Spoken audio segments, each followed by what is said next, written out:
Oh, is it working? Yeah, it is. Salutations, Miss ClaesAzure. Once again, I are gonna be folding clothes while we're talking. Like this little talk before the whole thing.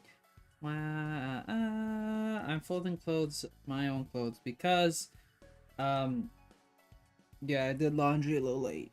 Well, not really, but like everyone's doing laundry, so then like I did laundry, and now it's like dry finally, so I can do it, and then I'm like, okay, well, I also still need to do like other things, and now that we're doing discussion, I can like, do laundry. It makes sense. While we're like just talking, because like, everyone does something while doing laundry. I will admit this is the first time I think I've ever thought let's do laundry while streaming, but yeah, no, I don't think I've ever thought let's do laundry while streaming. I don't think that's ever conjured in my head. Mainly because it would be a weird activity to start the whole day with. But at the same time, it's called being productive and resourceful with your time. So why not do some laundry? Okay, doing the socks is gonna be a little difficult. I'm just gonna have a bundle of socks on the desk while I'm doing laundry. Fantastic. Yo, hi-yo, Glitchy Red. Thanks so much for stopping by. Hey, my pillowcase. There it is. Okay, sorry. Hope you're having a fantastic morning, afternoon, evening, or night. Like, I can't use a pillowcase. Yeah, no, I already switched my pillowcase, yeah. Alright, never mind. I'll use this pillowcase later. I'll save it. Just gonna fold it. Alright. What was I saying? Yeah, pillowcase. And folding clothes. Yeah, everyone does something while doing laundry. I don't think streaming is the first thing that comes to mind, so this is quite the interesting, thing to do while we're talking. Doing socks. I think it's because there's too many, and like the worst part is the realization that you probably lost a sock and there's no way you're getting it back. But yeah, doing laundry, I don't know, I still like doing laundry. I just don't like, well, yeah, I don't like touching socks. I usually like would put gloves on, which is a waste of gloves, or again I touch them very sparingly and then I go wash my hands immediately after. It's like the worst thing to touch for me, but then like whatever, you do it, and then like afterwards is still an aftermath because you figure out you have no pairs of socks and the world just falls apart, and now you have to order new socks to replace the old socks. Yeah, everything's just great with socks. And now I'm folding undershirts. Like, you know what would be a dumb fun thing to do? Everyone posts a video of how they fold their clothes, but like not the clothes that are not good for others to see. Like I'm talking just shirts and pants. Let's go with that. Sure, those things. Only that. I don't want to see no undershirts and anything else with the word under. Yeah, I guess socks, there's no real way to really fold them. You kind of just, well, at least I just bundle them up. Like back then, I would back then with socks, I kind of like stacked them, but like we're talking 10 years ago. Now like after that, I just bundle them. So that's what we do. But again, you come to the realization that pairs just don't exist, and then you have just a leftover socks and you just kind of throw it in the drawer, and it kind of looks a little bad because then you're like, when am I ever going to use this sock now? You find a way, like again, there's a rainy day where you really need to use that extra pair, like the extra one remainder sock, but it's still dumb. So yeah, and that day is hard to come by. Eventually just throw the sock away because it's never going to get its pair back. Yeah. And then like, sometimes you wear slippers around the house instead. So some days you don't leave the house and then you don't have to wear socks. So it's an extra day for that lonely sock to not have, its use. Yeah. Let me see what's up. Hola, hiyo, Moonwood. Again, it's Sarah, correct? I will also say this after, again, 2 months of not fully remembering and remembering more names of students. Names. This is, don't put the introvert to remember names. I will forget names, etc. Sarah, so I'm correct. Nice. How am I? I am doing pretty good.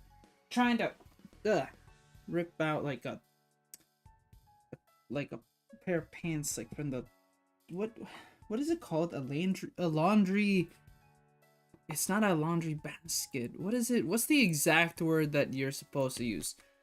Is it that? Yeah, a laundry hamper. What's the difference between a basket and a hamper? Are they basically the same thing? I guess baskets maybe are smaller. I don't know. I guess. Sure. Baskets are smaller hampers, and hampers are just bigger baskets. I guess, whatever. But yet they're the same material, I think. Woven baskets look cool. That is an art. But yeah, overall, doing good.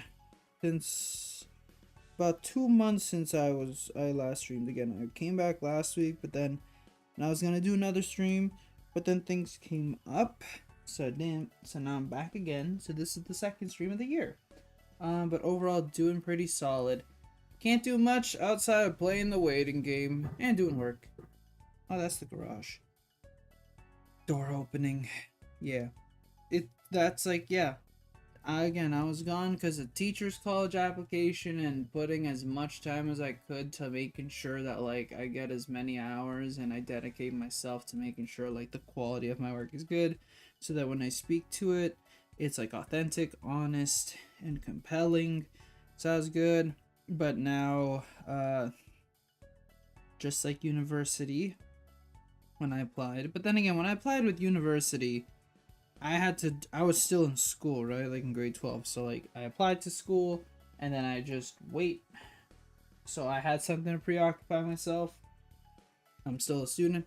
But in this point right now, I'm just like day by day doing work, hoping everything kind of pans out come March, possibly February. But yeah, outside of that, doing good. But that's always in the back of my head, just hoping and wishing.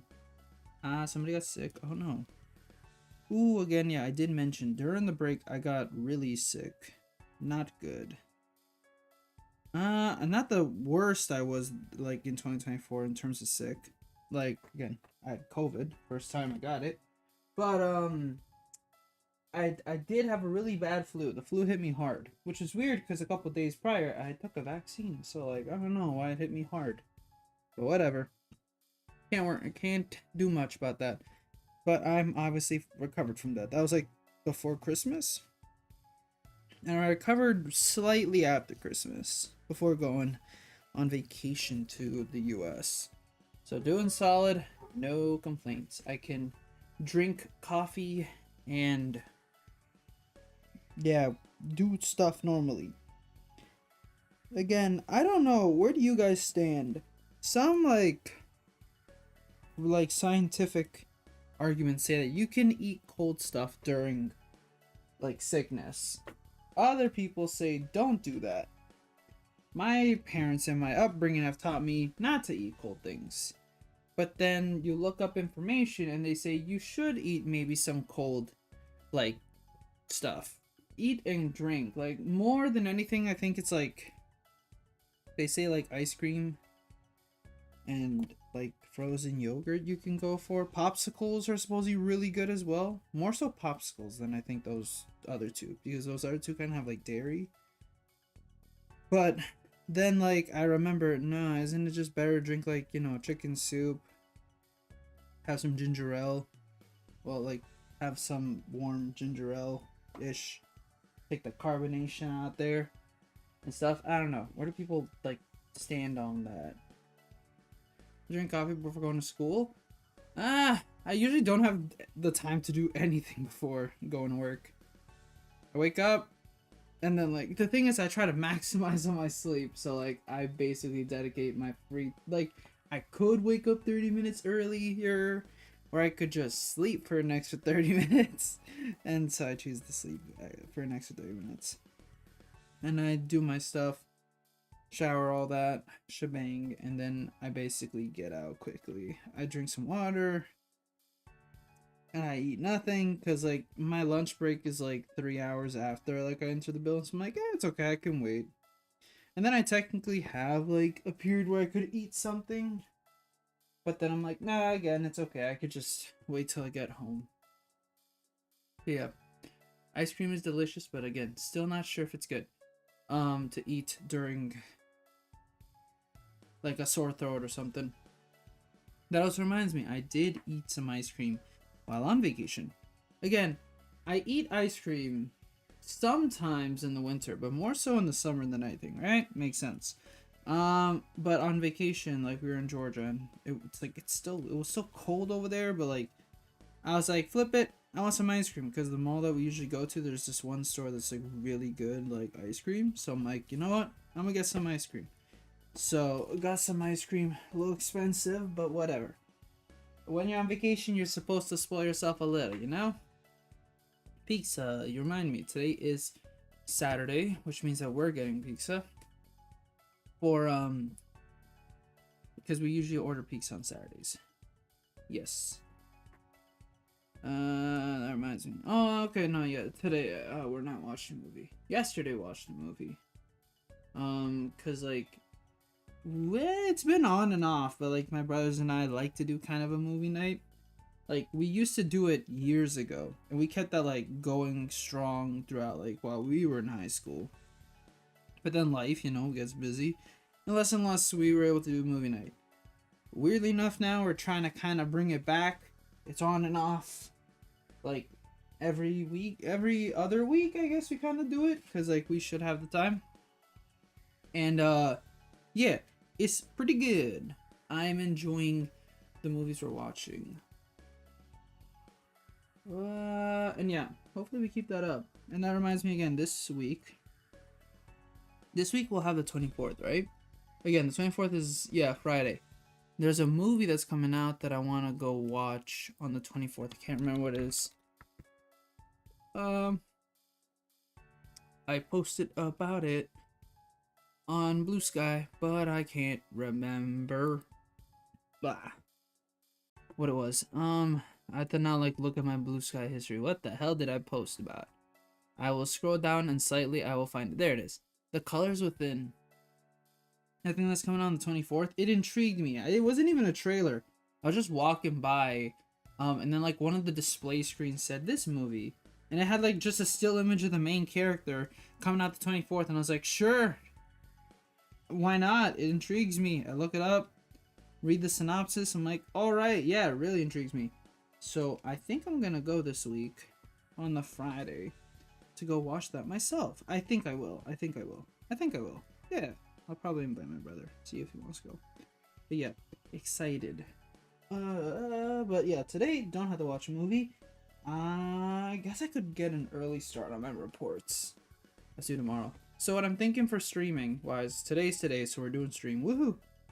And then I think Monday we'll do another stream. I say Monday simply because that is a quote-unquote PA day. I don't know how they call it in the US or in other places outside of Ontario, but it's like a day where kids don't go to school, and by extension, supply teachers don't go to school, and only like the permanent teachers go. I don't know what you call that. It's just a day of break. I don't know. I don't know how else to describe it. It's just that. Hey, a towel. Wait, why was this towel in my laundry? What? This isn't my towel. How dare somebody put a towel in here? Minimize loads used. Alright, finally tomorrow is today. Indeed, we can finally stop joking about tomorrow. Well, I think we technically continue to joke about tomorrow in some way, but it is so nice to finally say it's here, and I'm excited to talk about it in a bit. Right now, I'm saving my energy for that. Right now, I'm just kind of folding close. Dang it. Okay, so I'm using my wrist support right now because my hand is hurting a little. My right hand. I was playing 3 hours of Sackboy: A Big Adventure on PlayStation 5, and I've already mentioned that the DualSense controller, for some weird reason, after I like use it, it just hurts my hand after. But sometimes sacrifices are meant to be made, so my hand hurt. But that's okay. Plus, I've been doing a lot of typing a lot of stuff. So honestly, it was inevitable. Whatever. But it's okay. It's recovering, but right now it's making folding clothes a little difficult because the clothes keep sticking to the Velcro. Ooh, a pair! For socks, that is. During vacation. What did that mean? Sarah, help me there. Monday is a holiday. Not technically, but it kind of is, I guess. I don't know. It's kind of a holiday, but not really. At least a school holiday. That's what we call it. At least here, I guess. But I'm pretty sure the high schools know because they're in exam period. And they need every single day they can get. But yeah, Monday, I don't have to go to school, so we can probably just stream that day. That's what I was thinking. I was thinking, what if I do, like, you know, Saturday, Sunday, right? I'm hoping. But I was like, wait, I can use the Monday to my advantage. And then tomorrow, take a little break. And get other stuff done. I have to write my reports. I probably have to plan my lessons for, Tuesday, because I have volunteer tutoring again, and then I have to text clients asking if they want a session this week, organize that. Whoa, a lot of organizing stuff, and somehow I figure it all out. I can do it. See, it's funny because again, it's funny how a day goes by so quick for me, because I go like, if I do supply tutoring, right, I basically wake up at like 7:30. Get like ready and all that. I leave my house by like 8:30, make it to the school around 9-ish, but no, it's like 8:45-ish. Then I'm in the school, get stuff organized.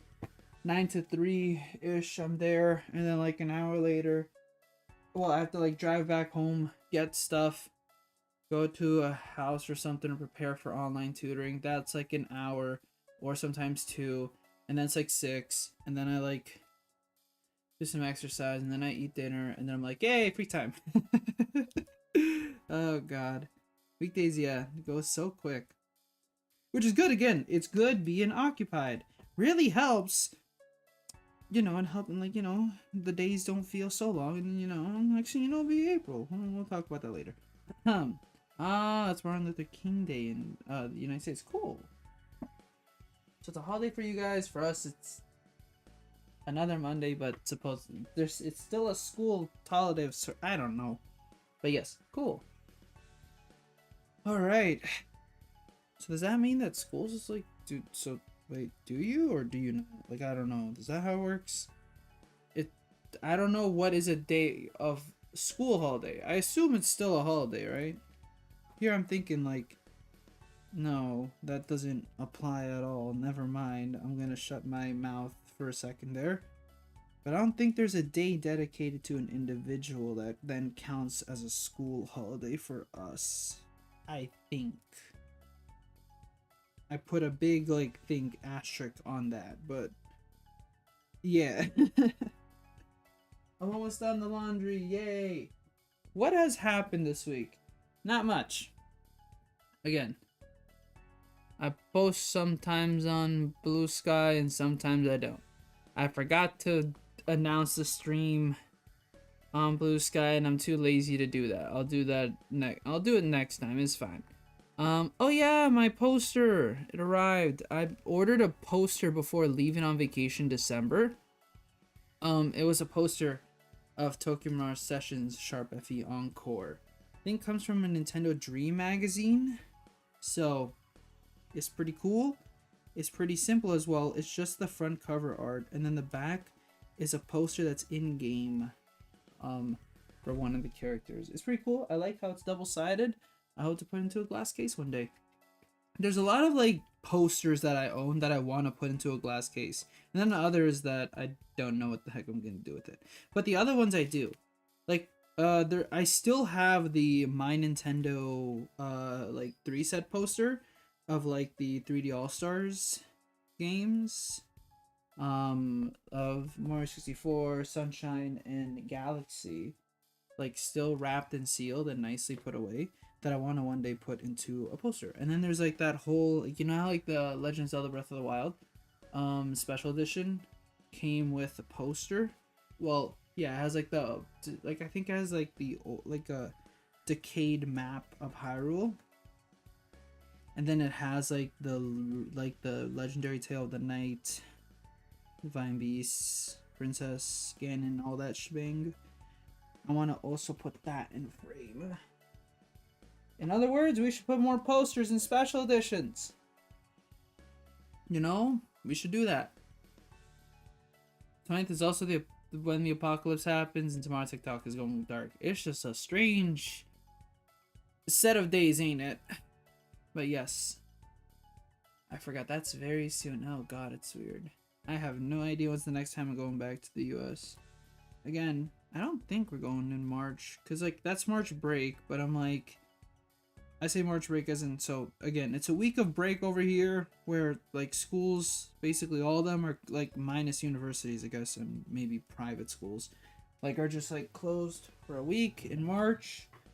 I don't know what that's what that equates to in the US, but it's like one time I could think, but then again, like that only really applies to my older brother and me. Not really my younger brother, he's in college, so he goes to school. Ha ha ha ha. And I was thinking that might be the next time we go to the US, but then like I don't think it pans out correctly because it's only a week. It'll be a very tight week. And then not everyone's not everyone's available to take time off work. So probably not gonna do that. So again, next time I think we go to the US, honestly, is possibly December, yeah, because I think our usual summer escapade is gonna be a vacation somewhere else. As I mentioned the last time. This towel is the bane of my existence. Fold properly, friend. Stay. It's a bulky towel. Which is good, I guess, like, you know, as a towel. It will absorb more water. But in terms of folding and make it look, like, nice and, like, squished down, it's not really fulfilling its job. Alright. Wow, that's a lot of... Okay, that's like... Okay, well, that's 2 sleepwear. 3 work pants. Like, shorts. Undershirts. A good amount of shirts. Sweaters. Yeah, things. We got things. I folded all of that. How long did that take? 20 minutes? Oh, that's okay. But again, I like folding clothes because it's nice and like cozy of an activity to do, in my opinion. I've stated this over and over again. Oh, da da da da. And then tomorrow TikTok. Yeah, I forgot. Tomorrow's TikTok, and TikTok is again only in the US from what I'm aware. But does that affect? I don't know. That may affect us over here. Maybe. I'm not sure. And then David Lynch died too. Oh goodness. How old? Oh, 78. Oh, they did. That's pretty good. Like, that's still a long life, I would say. Again, the dream is to make it to 100, right? But made it almost to 80, which is still pretty good. I think that's a pretty good age number to hit. But at least we got Miku in Fortnite. Ooh. I don't know how we feel about that. I think we do feel good about it, but I'm not sure. But it's cool. It's also funny how a lot of people like it's also funny how a lot of people kind of like a lot of people are kind of like, you know, getting exposed to Miku in a funny way. Someday, if like a kid that was born in 2000 and I don't know 18 will tell us that they met Miku, like they learned about Miku because of Fortnite, I guess. Yay. And then I already mentioned, yes, packages of mine. Well, it's like a package of mine arrived and it came with. I said I bought in Kaito's HD Remaster 1 and 2 on the Switch. Sackboy on PS4, which I played and broke my hand yesterday playing. Not really, it just hurts a little. And then Nier on PS3. A good selection. And then today I made another select amount. Like, I don't know what the heck to do. I don't know. This is the problem with being a video game collector. 1, I collect video games. That's the problem already. Why do I do this? And 2, I don't know. I just, yeah. It's funny. I didn't realize until I clicked the order button. It's just a bunch of Sega stuff. I got Samba de Amigo Party Central. I want to try that because again, it looks funny. I got Shulk, like an amiibo Shulk. Want another one. I got Sonic Colors Ultimate on PlayStation 4 for funsies. Puyo Puyo Tetris 2 on PlayStation 4 for funsies. It was $10. And then Super Monkey Ball Banana Rumble, which also has Miku. So I'll probably get Miku and Sonic in that one. So it's just funny. I just bought a bunch of Sega games by accident. I was like, oh, oops. But I must expand my collection. Ha ha ha ha ha. Or something like that. And then I was playing Sonic Unleashed on PS3. That's been fun. Very, very choppy, but fun. Games are fun if you just let them be. It's likely all United States accounts on TikTok will just disappear. I see. And then I feel like I read something very recently that supposedly the guy from Home Alone 2 or whatever, he's thinking of like somehow delaying, like put in executive order to delay the ban. I'm so confused. What the hell is happening? And then what else? I'm pretty sure Tencent has like 40% shares in Epic Games. They can pay for it if they want to. There's a lot of things that they could just pull out of like the US if they felt like it. Which, yeah, it's kind of scary. Well, again, who has more shares? Disney or Tencent? How many shares does Disney have? How many shares does Disney have in Epic Games? 9%. Oh, okay. Oh, that's not a lot. Oh, that is obviously 1.5 billion investment. Actually, wow. Okay, never mind. That's a lot. But how big is that in comparison? Okay, well, it's I don't know. Tencent's listed. Who?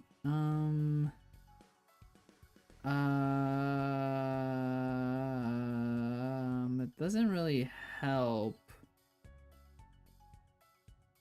Tencent's there, but it's not giving me Tencent acquisition, relicense, decide to leave. Oh no, okay, that's not helping. How many percent do they have? Dang it. Okay, Tencent percent share in Epic Games. Oh, really? 40%? Oh, okay.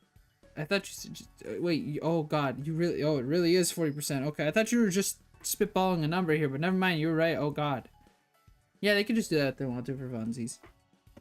Though, yeah, and now Disney's got to put more in there. How much, I don't know. I don't think they want to put more, but they could. They could. Okay, so being done says they will not enforce the ban for the 36 hours they're still charged making it though. Yeah, this is gonna be weird. Like, hey, it's weird.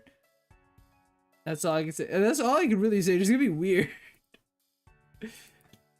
Right? Okay, let me look up TikTok on the interwebs.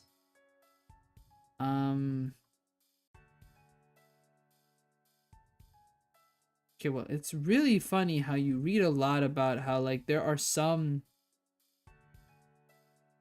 Like, it's very funny how there's a lot of, like, random people, like, a lot of people coming out of nowhere. The what? Is a stunt?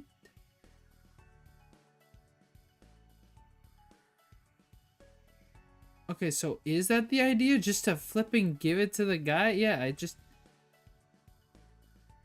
Whoa! I'm a confused. I'm just so confused. At this point, like, I'm just gonna say, who the hell is buying this damn thing? Who is not buying this damn thing? And why is it going to that guy? Okay. If TikTok comes back, it's never gonna be the same. Yeah.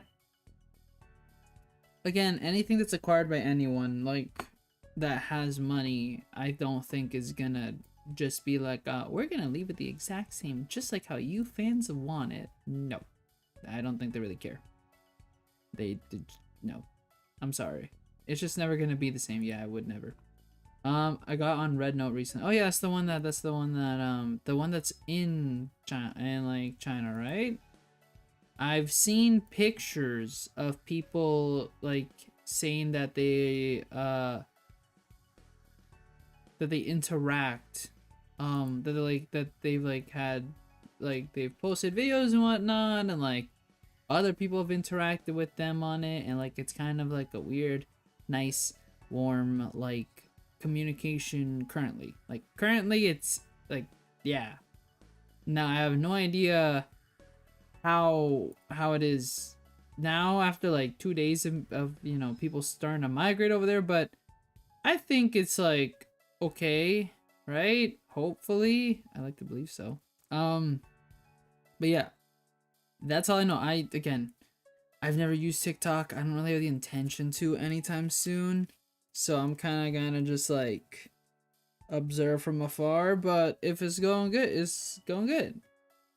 Both goes hate the cultural exchange, but the unity makes me so happy. Yeah, it's cool just seeing people come together, you know. And again, again, genuine kindness, I believe, will again beats out any evil. But there is the evil to consider. But it is nice, yes, just seeing people, just again across the world, just communicating and finding like a safe like space to discuss for the time being until you know it starts going downhill a bit because people make it like but you know, I had a pleasant conversation with a Chinese person this morning. Oh, that's cool. That's nice. See, it's nice when that happens, but unfortunately, like that sometimes doesn't happen. And then the internet's the internet, and you know, it's soon gonna look. I don't want to say it's gonna get worse, but yes, it's gonna get rough. Let's go with that. But let's also enjoy the time that there is. Where, you know, good. Eating watermelons in Chinese, spelling the T in English? Eh? Like that's a saying? Or like they say that in Chinese and it literally means eating watermelons. Really? Eh?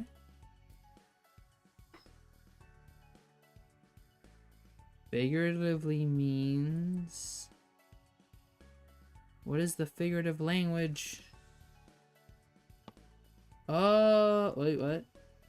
Figuratively means people on internet forums who don't know the facts of the topic or those who don't care what is being discussed. Passive spectators?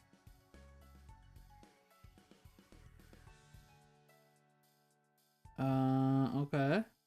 Huh. That's cool. Again, that's the fun thing also about like learning about other cultures, just also seeing how we do have similar, how we have again similar ideas, just said differently or understood differently. I'm just gonna look up spelling the T. Yeah.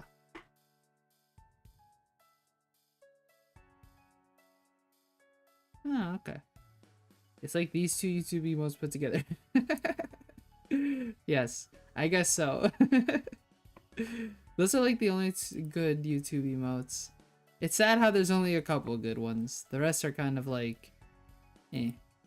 You know, they're like, eh. Sorry, I started coughing. I'm trying to laugh. Life said no. They didn't let me laugh, which is sad and rude at the same time. Sorry, I also want water.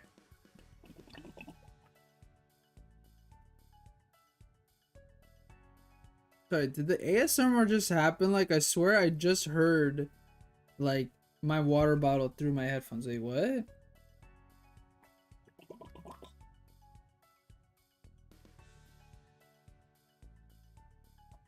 Oh god, it does make a sound. That's funny. Yeah, because it's just going so fast out the what do you call it? Not a lip. The thing where you drink out of. I have no idea. I give up on trying to remember what it's called. Alright? It's a water bottle. I'm generally so happy with right now. I enjoy it better than TikTok, to be honest. And that's the sad part about like social media, you just want to find a place where you can just, you know, enjoy life. Why is it hard to do? Because people ruin everything. But when you do find it, it's again one of the greater feelings, knowing that again it exists. It's just hard to find. But again, it'd be nice if it stays like that for sure. And again, I imagine it'll stay like that because again, to an extent, because again, I imagine downloading Red Note. I assume if you're not on Android, is a wee bit. Sorry about it. Is a wee bit harder to do. So, and people mass migrating to it instead of Instagram, like, yeah, yeah, it's good. Again, it's good when the good people migrate to it, and again, it. With how, I think, not cumbersome per se, but again, how like you have to kind of like jump through a hoop or two, which a lot of people don't want to do whenever they're again installing stuff or figuring things out, or even the simple idea of using Google Translate to understand a web page. A lot of people don't do it, and in that, it's pretty good. Steph became the most hated man in the United States overnight. Hey.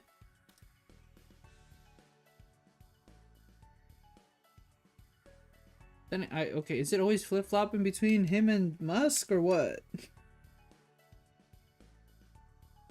I feel like it's always that. Or those three. The guy from the Home Alone or the Orange Man. Musk and yeah. It's like what? What? What are these headlines? Oh god. I feel like it has to be just three. Those three. The Three Stooges, in other words. Can I say that? Oh, Meta Lobby defend. Oh! Oh, okay. Like that too. Oh, okay. The whole thing, yeah. Of TikTok. Yeah, I guess so. That's one way to reach that.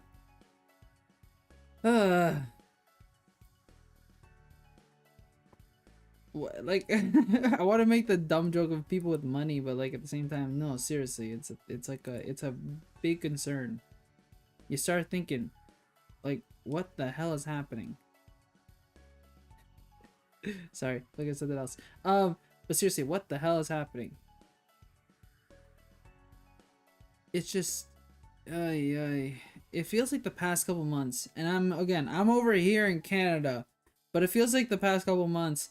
All the news I've read is just about this. It's just about, like, again, the fact that those three just are doing something stupid, and it is a thing that's stupid, and all I can do is be like, damn, I feel bad for you guys, because you guys have to, like, you know, suffer because of them.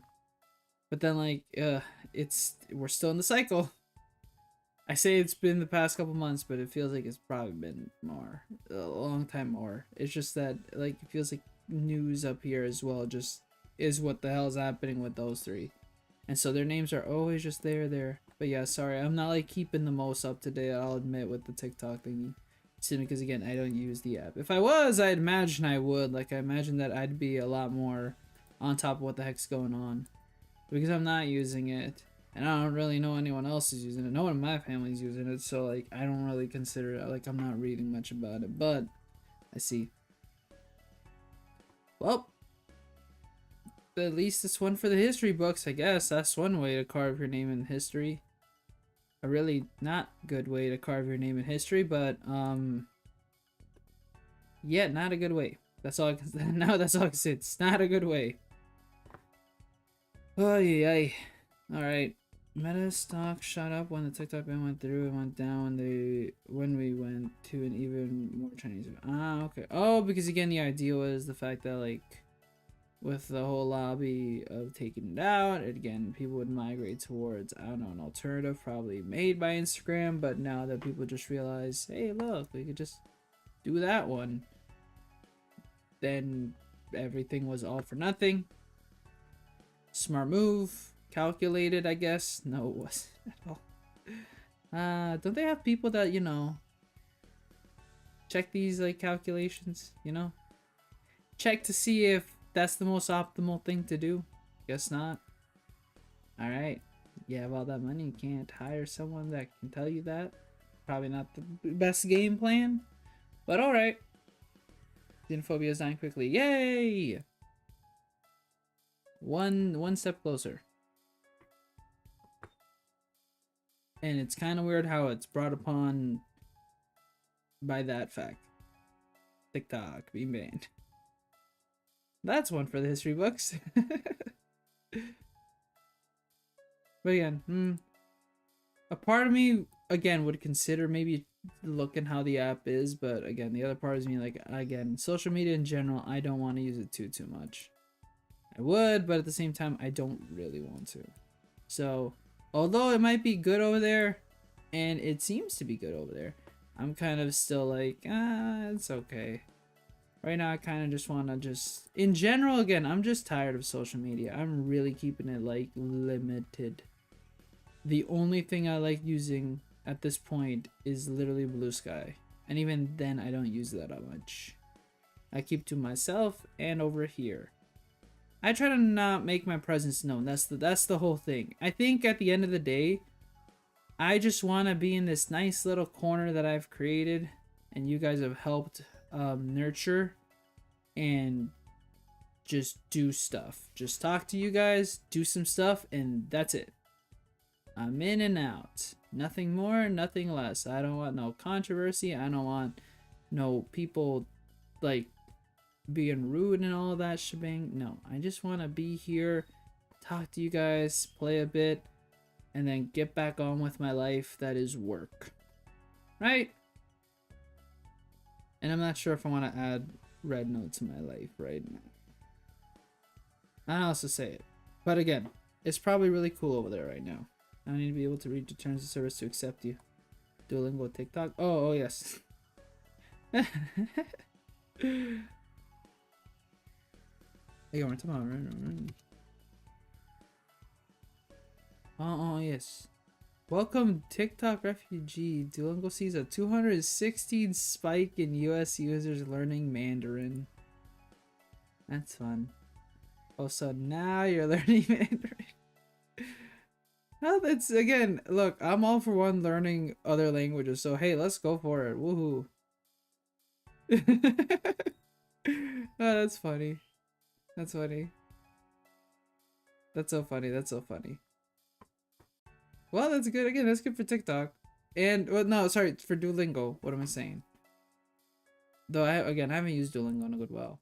I already talked to you about it. Why, again, I don't use Duolingo too much. But any way of learning is a good way, is what I say at the end of the day. As long as you're learning something, right? But I do admit, like, I do agree you should start expanding. Like, you should start expanding your horizons in how you learn, right? My Duolingo streak is 72 right now. Oh, damn, good job.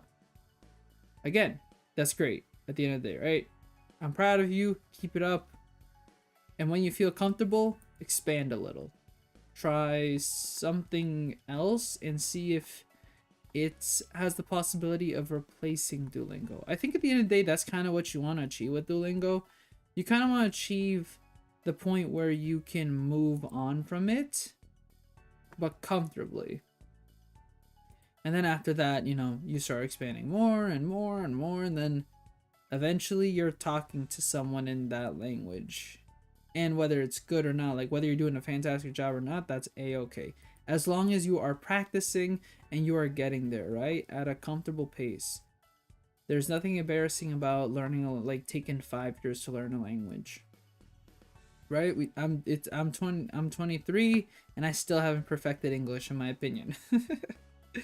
I don't think many can perfect the language. It's very difficult. You can learn multiple languages. Technically, I guess you could be like, you know, I guess an expert, but like, yeah. Ow. Wait a second. Do I have a cut in a new place? Oh my god. Give me a second. Oh, that's not a cut, but it is annoying. Okay. I would say it's also been very frustrating because it's cold over here and I'm not putting enough moisturizer on my hands, so I'm just, like, my skin cracks a bit. Again, my hands, so it's like, And then it hurts a little when I wash my hands. I'm like, ah, the cut, it hurts. But that's okay. I'm doing a-okay. Kind of. We can only hope to be Shaman. Is it Shaman NYC? How do you pronounce this name? Okay. Wait a second. Is this that guy who's made that one popular video? Yes, yes, it is. It is. Yeah. A polyglot who has studied dozens of languages. Ah, cool. But I always, like, YouTube always recommends the video, his most famous video where he just randomly speaks perfect Chinese. I always see just that video pop up. And it's funny. But that's cool. Again, yeah, it's really cool thinking. And well, it's funny that I don't think it too much, but there are some YouTubers I watch that, yeah, like, I like their content because they can speak like 1 or 2 languages, where like they live in a different country than when they were, or like where they were born, and they can speak the language. It's cool seeing them interact in those ways, or at least trying to. And yeah, like, again, like, more than they're not perfect, but like, again, I like watching a lot of here and there. I haven't watched, I think it's been like a month or so. But abroad in Japan, I like the fact that he can, at times, speak Japanese. Or again, he has a translator that helps, right? But he tries his best in what he's learned. And it's cool seeing him doing interviews with like local shop owners and whatnot. And then, yeah, being able to understand on that front is really cool. Oh. Again, one day I will learn how to speak more Japanese. I don't know, man. I have no idea when the hell I'm gonna learn more Japanese, but I'm gonna do it. I will try. Maybe. I need time. I need more time. I think I'll learn more Japanese in the summer. You guys will help me, hopefully, right? I think. Yeah, you guys will help me. Clearly. What the hell? That is not. Or maybe I can't see that. Sorry. Again, it's funny. I'm gonna talk about this later because we're gonna. Actually, you know what? I really want to talk about it now. I just want to go now into like we've done 47 minutes. That, yeah, okay. Well, that is, but still. Wait, is it good? Oh god, it's so blurry. Oh yeah. Okay, well yeah, that's easy to tell. Again, it's been what, 48 minutes. I just want to now finally get into the whole speculation discussion that I'm just gonna speak into the void for like an hour, because speculation is speculation, but for me it's fun. I like speculating, even if nothing of it comes true. I just like talking about the possibilities and then thinking in another universe it happened. Not in ours, and that's okay with me. I just realized I forgot chat's names are purple. So here I am looking at my screen right now and just seeing a bunch of your name Hatsune Miku. And it's purple. I like seeing that. Again, I remember I changed it. Yeah, you guys are purple. I think I'm yellow, or I think I'm yellow and then moderators are blue. But still. Alright. I kind of want to now just get into it, because again, I haven't even been able to discuss about it. Now the thing is, I don't know how exactly I want to. Purple. I love purple. Purple was such a good color. Hence why I use it, like, sometimes in thumbnails. I wish I could incorporate more purple. Like, I think the gradient between blue and purple is such a, like, a beautiful color. I don't know. It's so just mesmerizing. It's like deep space. And I just love it. I know that deep space is like not that color combination, but like I like to believe, okay? It's called having, I guess, unrealistic expectations about how space looks like. But still, I like it. So it's funny, yeah, I have no exact way of like going into this at all. Because I just want to just talk about it. Because I just want to get my emotions, feelings out once and then wait till April. That's all I really want to do. Because all there really is to speculate. And again, it's been 2 days. Everyone's like mentioned what the hell they think by now. I'd like to believe. I think some people have at least watched one speculation video or discussion video. Maybe they have a favorite podcast channel or reactor guy. It's funny how my reaction wouldn't have been that great for this. But it's not that like, well, okay, it got really like, you know, I got hype at one point obviously, but like at the same time, okay, the internet again posts pictures and I can't avoid them. It's not my fault. But like I imagine that come April I'll be a lot more shocked. The hype is for sure there. I am not saying that I am not hyped for this thing, but like the trailer like just made me go ooh ah but didn't make me go like yelling or like, you know, it's not Smash. It's not a game, it's just a console, and I'm like, it looks beautiful and I want it. Like, I want to take it home with me, but I can't. We have to wait till much later. And I have no idea when later is. But, like, so all I have here is the video. And, like, honestly, I don't know what I want to do. Because, again, I've already seen the video multiple times. And that's not the point of this. I don't really want to watch the video. Because, like, you know, there isn't much to it. It just occurs. I more just want to like get into like the nitty gritty and looking at everything else. Because I've heard some random stuff and I just kind of want to throw my hat into the ring of what I think. And that's all. Boot up on an analysis sheet. I don't have an analysis sheet. We're too cheap for that. I got nothing. Like, I don't know. Should I play this in like 0.5? A part of me just wants to do that. Go extremely slow into this. Oh, we can custom to the... Okay, well, clearly YouTube sucks. I want it to go even slower. But there's not much to, like, at the start. Again, the start is beautiful. I flippin' love it. But, like, more than anything, I just kind of want to go, like, what's happening. Look, I don't want the speed too loud. I don't want my ears dying over here. But again, my idea is just to speak... I want to speak more about the speculation stuff, but I do know that it's important to still consider what the hell is going on everywhere else. And I'm just going to play this really slow. And so, you know, it's funny how I really want to stop here. Like, this is the first thing I want to touch upon, because it's funny. Like, I keep seeing in the leaks that this is supposed to be a proprietary, like, thing. And they always confuse me, because I was like, why would Nintendo switch the USB-C to something like that's their own for the dock? And thankfully it's not the case. It looks like it's a USB-C, so I'm glad to see that again. And obviously we'll discuss more about what's at the top, but it was funny to me that leaks kept on showing that this wasn't going to be a USB-C, but then like I think the motherboard got leaked and it then showed again it was a USB-C.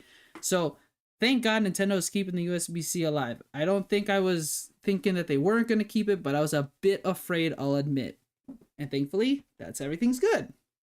I'll also say I'm terrified of losing screws again. My Switch barely holds at the top because I think I've lost all the screws that's associated with... I think there's only 1 or 2 screws that go to the top, but I lost all my screws and it's very disappointing.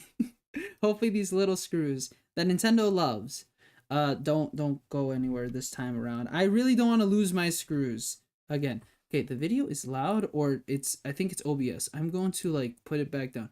Shut up, OBS. Thankfully, USB-C. Hopefully, the power intake is standard too. Yes. Again, thankfully, it's USB-C, and thankfully, again, it's the same thing. It's like everything's basically Switch, just the Switch 1. I just hope it's just that, again, and nothing more, nothing less. Just that was kept intact. And I think it is. I think it is. Here, not much different there. That's fine. Power button, volume. Cool. I'm fine with that. I've heard speculation already that button on the side is supposed to be something else. Like, leaks say, supposedly, that there's gonna be a mic on this thing. And I don't know. I don't think that button has to do it. I think it's just a design aspect. Or it's a very, like, again, I don't know what this trailer is supposed to be. If this is an actual... I don't know how accurate it is to what the Switch will look like, because I know there's a button that isn't shown already in the trailer. I don't know if that's a part of it too. I don't know if Nintendo's going to save that for April. I'm a little afraid that they will, but who knows? Probably. The Switch 2 should be able to handle a laptop charger better than a Switch 1. Yeah, I think I think that again. I like to believe Nintendo has again has just improved everything. Literally like everything. And I know that one complaint here that I'm thinking right now is just like the chip that's associated with internet, right? I think that's just called Wi-Fi chip. I just hope that's better too, because I know that unfortunately, I think my little brother's Switch has a faulty one. It connects, but it runs slower than mine, and then my battery died a lot faster than my brothers and siblings. Sorry, my siblings' Switches. So I'm hoping that that could have been a result of me incorrectly charging this at some point or not, but still, I just hope that basically everything just gets slightly better and can handle things slightly better. It'd be cool if it could handle it completely better, though. Yes. Again, nothing really different on this. This is the best part of the whole thing. I love this. The fact that now there's a USB-C at the top as well, and that they put, like, there's now space because it's a bigger screen. This is, I literally had to buy the plastic case thingy that the Switch could stand up on, simply because there was no way to charge this dang thing if you wanted to play in tabletop mode. And I don't know why Nintendo never really thought, what could we do? And even with the OLED, still, what can we do? Like, nothing was changed with the OLED, and that's surprising. Like, the Switch Lite has no tabletop mode, so that I'm fine with them technically not considering this idea. But the fact that they didn't consider with the OLED, you think that they maybe would have done something slightly different. They didn't. Thankfully, goddamn, they got that right. We have a USB-C at the top, so tabletop gameplay is going to be a lot easier. Headphone jack, immediately better than most modern flagship phones. Yep. Again, it's so sad how that's not a feature in phones these days, despite the fact that it's something that I would 100% love to have again. The fact that my old iPod Touch has one. And that's why, again, I feel like if I, in the future, like, what will I consider? Using my phone as an MP3? Yes, but there are times where I just stick with I go back to old technology. Like, I remember seeing once upon a time my university professor leaving his office. I went to go ask him a question, and he had an old iPod Nano. I'm like, it's 2019. Why does this guy have an iPod Nano? And then I was like thinking, wait a second, that's brilliant. I agree with that. And then if anything, I would use old technology just to again, because it just was reliable. It worked. And to this day, I still use headphones for my Switch when I'm playing it docked, because although I like using my Bluetooth headphones, again, there's the latency between it, and then sometimes it's just not reliable. Sometimes it disconnects or the audio disappears. I just use headphones. I'm like, flip it. I'm gonna use a headphone extender where one goes into the dock, the other one extends 10 feet or something. I plug in my headphones on the other end. Boom. It's beautiful. It works. It's reliable. No problems. And I'm like, this is good enough for me. And I do that weirdly enough with other consoles where depending on the TV I am using, I can connect it to a headphone jack on the television, and then I play like that. I'm like, that's better for me, especially with old consoles that don't have a headphone jack of any sorts. Samsung ruined it for Android. They did. They took the headphone jack too. Damn. What? Why is that the first thing that they think? Let's not. The first thing is, let's take out the headphone jack that probably doesn't cost us a lot of money, and let's add a fourth camera while we're at it. Woohoo. No. Keep my headphone jack, damn it. It is extremely dumb. That's why I hated upgrading also to newer phones. I knew it was a necessity at some point because my old phone's old, but I was like, damn it, I'm gonna lose things I don't want, or things are gonna be in a different place. It's just gonna look uglier, and it's in a way. And yeah, I'm using my iPod Touch 4 more. Yeah, we talked about it last week, right? You have 2 iPod Touches that you're kind of fiddling around with, right? Again, old technology, good technology. Not perfect, obviously. It has its problems, hence why we kind of evolved from it. But at the same time, old technology is still sturdy and good. I like it. Just it also is difficult to kind of like keep up to date as in fixing them, but old technology, use it. And they get cheap over time. Samsung was the first one who removed the jack on Android, and now basically the only phone makers that include headphone jacks is Sony. Oh, okay. Ah, time to get a Sony phone. Wait, wait a second. Do modern Motorola phones not have a headphone jack?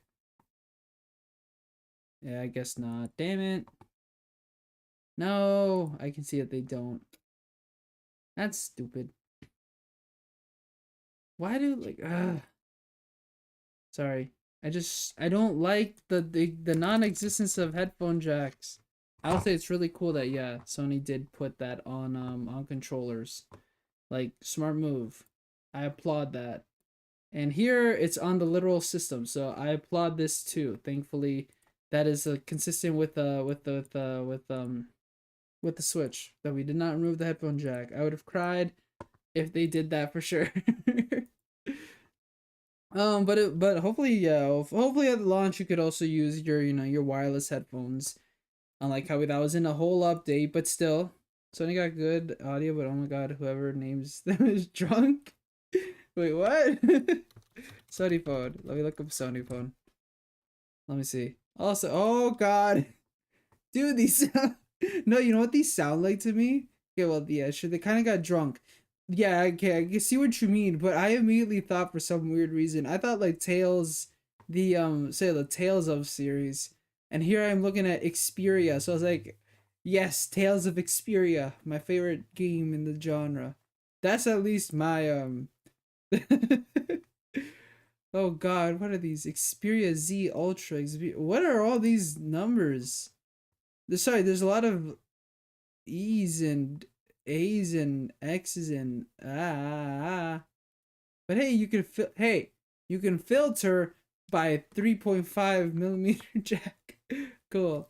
Oh god, the Xperia 10 Plus and the Xperia L4. What's the difference between the X and the what? What's the difference between Xperia XA2 Ultra and Xperia L4? Help. They're just putting names together. Sorry, letters together and hoping one sticks.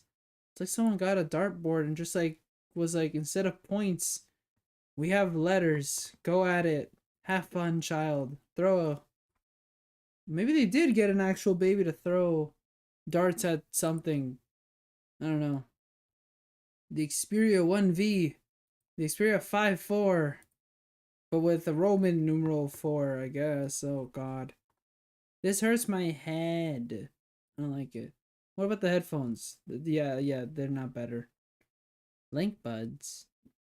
The WHCH720Ns.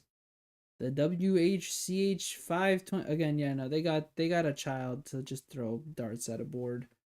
Numbers and letters stick together to make something.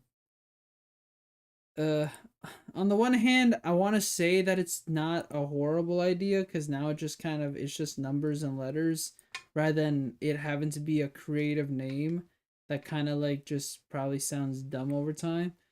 But at the other hand, like, yeah, it hurts the head though. Like, there's just too much now. Like, now I just don't even know what they're called. Oof. How do you differentiate between all of them? I have no idea. But whatever. Well, no, that's not whatever, but still. Ooh, I also hope the ventilation is better on this. I will say, that was like one of the first things that broke on my Switch. Like the little plastics above the fan. It like broke it. They're all gone. They all snapped off. Like it was very thin plastics, but like here, I think it's more built into the shell.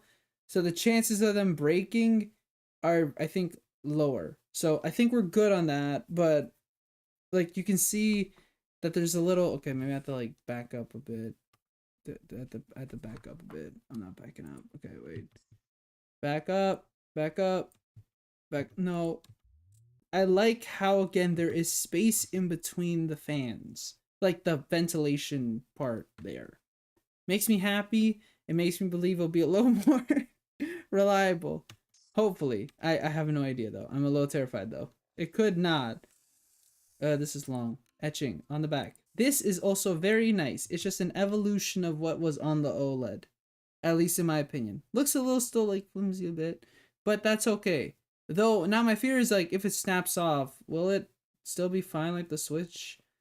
Like the first iteration? The one that I have the little plastic thing that barely holds the thing up. I love how that's, oh god. It's so hilarious to me that like everyone, like the amount of press in like a couple days before the Switch came out that had like, you know, that had the Switch a couple days before launch. I love how the first thing that they complained about, one of the first I guess, is that like flimsy plastic and like the fact that like it would break, your Switch would like topple over and everything. But it was also hilarious to me that people would start replacing that with metal. And it was like, oh, you can buy this like, you know, through like an Etsy sale or something. And that was like the whole point, to make it plastic so that like if the Switch kind of like falls or whatever from a great height, let's say in like, you know, tabletop mode, that would kind of help. And like again, the snapping would make sure it wouldn't like kill into the back of the system. And you can still like kind of just jam it back in, which is good. But the metal thing did not do that at all. So I think some people broke their Switches like that, but who am I to say? I don't know. I wasn't one who changed mine, and I didn't test breaking it. So all I'm gonna say, my Switch is safe. My Switch is safe from death. Surface area. What do you mean by surface area, Miku? I will say it doesn't help because I'm thinking of the math I had to teach this week. I had to do a lot of that. I love these things. These are great. But they do have to kind of get better. They just have to get bigger and better. And I'm glad that, yeah, time finally comes in. They're bigger now. Yay, look at the difference. Looks a whole lot better. And there's a button below the home button that Nintendo won't reveal. Not yet. We'll figure that out another day. I also like how the joystick looks a little bit better. Like you can see how it's a little more concave, I guess is the word I'm looking for.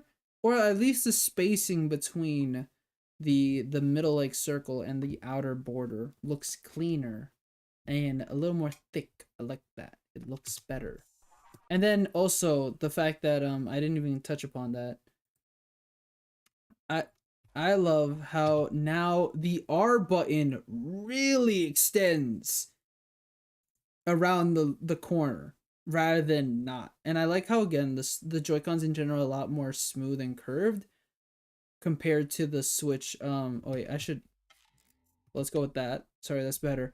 I like how it's more curved as well. It looks nicer like that compared to where the Switch kind of like stops a little and then kind of like curves and then gets back. I like how it's a lot more smoother of a curve. You versus the guys you totally not to worry about.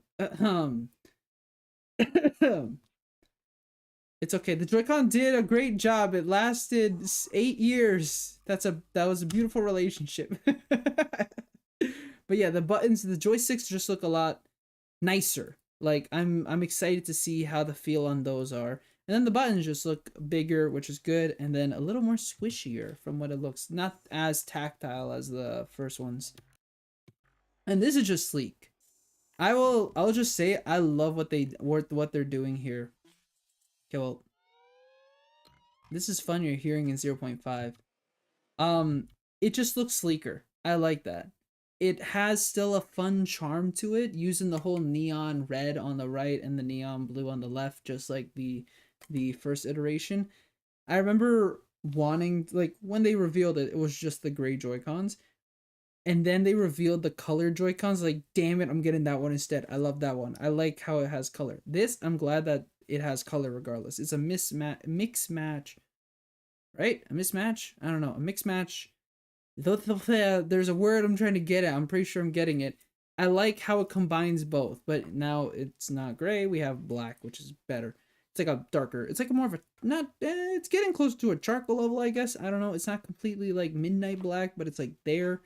I like how it's combined in both. It looks nice in my eyes, and I like it. And then I like that, yeah, now we can like see more who the hell first player is and who isn't, right? It's kind of cumbersome to have to look at the side of the Joy-Cons. And then SLSR look a lot more cleaner and nicer to press. The sync button's there, and then there's two little things there. The first one being the big square, I guess the rectangle, and then the square. And that square is very interesting. Again, according to the leaks, that's all I can say. I don't want to speculate right now until we get to one aspect of the trailer that kind of really just pushes what the hell that's supposed to be. This is my favorite. I like blue. Blue is my favorite color if you haven't guessed. Wow, Claes really likes blue. It's not like it's part of his name. I still don't understand what the top part is though. It's confusing me, but not entirely, because I'm pretty sure that top circle above the SL button, or SR on the other one, I swear that has to do something with the magnetic component of the whole Switch. I think it does, and the lock. Because at the back of this, again, that's more on the Nintendo Switch 2 website, but I swear that's like another aspect that's maintaining. I want to say the top, the bottom, and the inside kind of like are where the magnets are, or at least again where it all holds it, while like the rest isn't the magnets. I'm not sure, but I'm pretty sure that's what stabilizes it to like to the extent that it tries. Well, I guess that didn't help. Like, wait, sorry, go back, Claes. It's literally in view. Like, I don't know what else you think that's gonna be. The square in there. Grab your mouse, look at the bottom of it. Woohoo! That's the fun thing of it all. And I'm excited to speculate on what the hell Nintendo will do about that. But the trailer kind of goes into it a little. But that's another thing that's kind of just circulating. It doesn't help that I think that, I don't know if a patent by Nintendo kind of went into it. I want to say it as well kind of did touch upon it. Because there was a patent that was supposed to release around the time, I think, of this reveal, or in March, I can't remember. And I swear it did eventually get like, you know, I think it had a lock of like 90 days where we couldn't see what it was, because again, it was requested by Nintendo and that's what they can do legally. But then I think this is where they kind of like, where it kind of just got revealed shortly after. I'm not sure if it was a couple days before this or after. And I don't remember if it was the one that touched upon the mouse or something else. But nevertheless, that is an interesting component. That's all I'm gonna say. And then in general, I just like, again, the buttons look a lot more squishy. And squishier buttons reminds me of the A button and the X and Y button and the B button on the GameCube. And I like the GameCube. I like those buttons. They're a little more squishier and nicer feeling. The Z button didn't really do that, but the rest did. And so I hope they maintain that. And hopefully this damn thing doesn't drift no more. I like to believe that Nintendo is showcasing this aspect in the trailer just to kind of tell you that maybe it doesn't drift no more. But as well, I believe that some people have mentioned, again, you know, those who are working on the production of this thing, have mentioned to some extent that they're using the same type of joysticks that are like found in the Xbox joysticks. I don't remember what the name is. I really wish I knew what the heck it was. I don't remember. I don't remember what exactly it is. And I'm an idiot for not remembering what they're called. But it's, this is the problem with me trying to remember these things. But the joysticks, like, yeah, they're just meant to be better in general.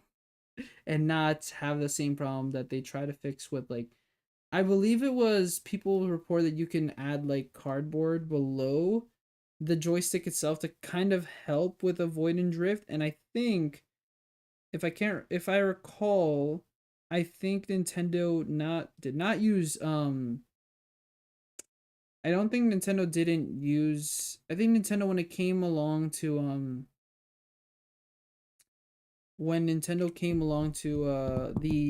want to say it was the Skyward Sword Joy-Cons, I think they did something similar and added something below the joysticks, not cardboard obviously, but something else to, again, try and mitigate drift. I don't know if it actually works. I have the Joy-Cons myself. I've never opened them. They are still sealed.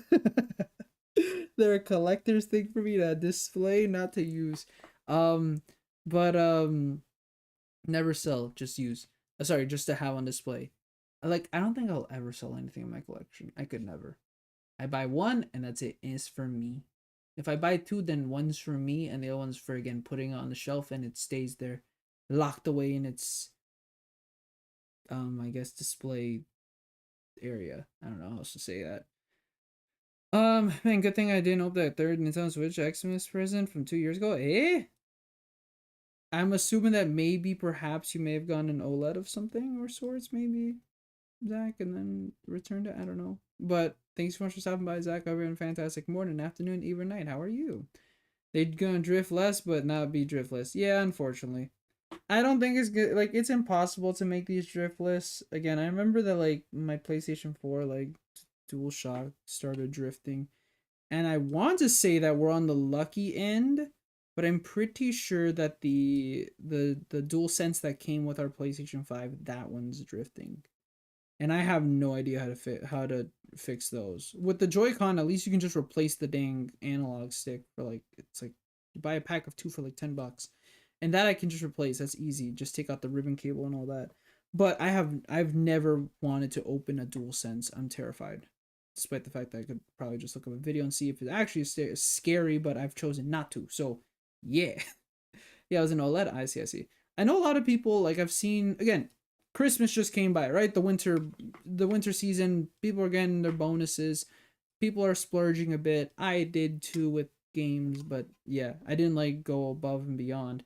Again, I'm still trying to save for this damn thing since, again, it's always been in my mind since June, July, right? I'm like, I gotta save for it because I know when this thing comes out, my bank account's like, whee, taking a downwards turn. Claes, you saved this much this month and you spent this much. Look at you go. And like, saving is like 200 and there's like 2,000 spent. I'm like, yeah. Heck me. But again, I prepared for this, right? But getting back to it. I know a lot of people, like, yeah, splurged a bit, and some people, like, got an OLED because they wanted to, because, like, they've always wanted a Switch. They got it this year. People say, like, I've seen just, like, Reddit posts and other, like, people on Twitter just saying they did this, got this, blah blah, and people are like, why'd you get it? Like, the Switch 2 is coming out soon, blah blah blah blah blah. But then it's just people want to be happy, right? And again, if they have the income, they can do it. And this thing, I don't want to speculate too much. I want to, like, reveal this as time goes on. I have a timeline, I have a game plan of how I want to speculate. My thoughts is this is released in May, June. So you still have half a month to recuperate $400 Canadian at least. Yeah. Nevertheless, yes. I think that if you held out, you're finally being rewarded for your efforts, and I am part of that because I've had my OG Switch since launch. This thing has, like, again, stuck through thick and thin for me. I've only need to replace his backplate and recently the battery. But other than that, this guy is gonna get a new shell of a body come May, June, hopefully. When I do a system transfer. He's gonna live on in another one and then he's gonna go back in the box. But good life. 8 years, so thankful for it. But yeah, this thing is still gonna drift, unfortunately. Yeah. But hopefully it lasts a lot longer. That's the goal, right? This is the fun part. I love this. This looks nice. I like this whole, the Joy-Con, like, the Joy-Con strap. It's not intrusive. It's clean. It's flush. And it's magnetic. They basically got it right. That's all I can say. A part of me, though, is slightly terrified, again, of the use of magnets, like these controllers just flailing out of your hands. But at the same time, I always think to the fact that Nintendo, like, tests things millions of times when it comes to their systems.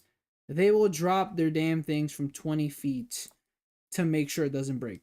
Obviously, that's a joke. I think they, like, test these, like, at children's heights. Like, I guess probably 3 feet, 4 feet off the ground multiple times to just make sure these things don't die, they stick, whatever.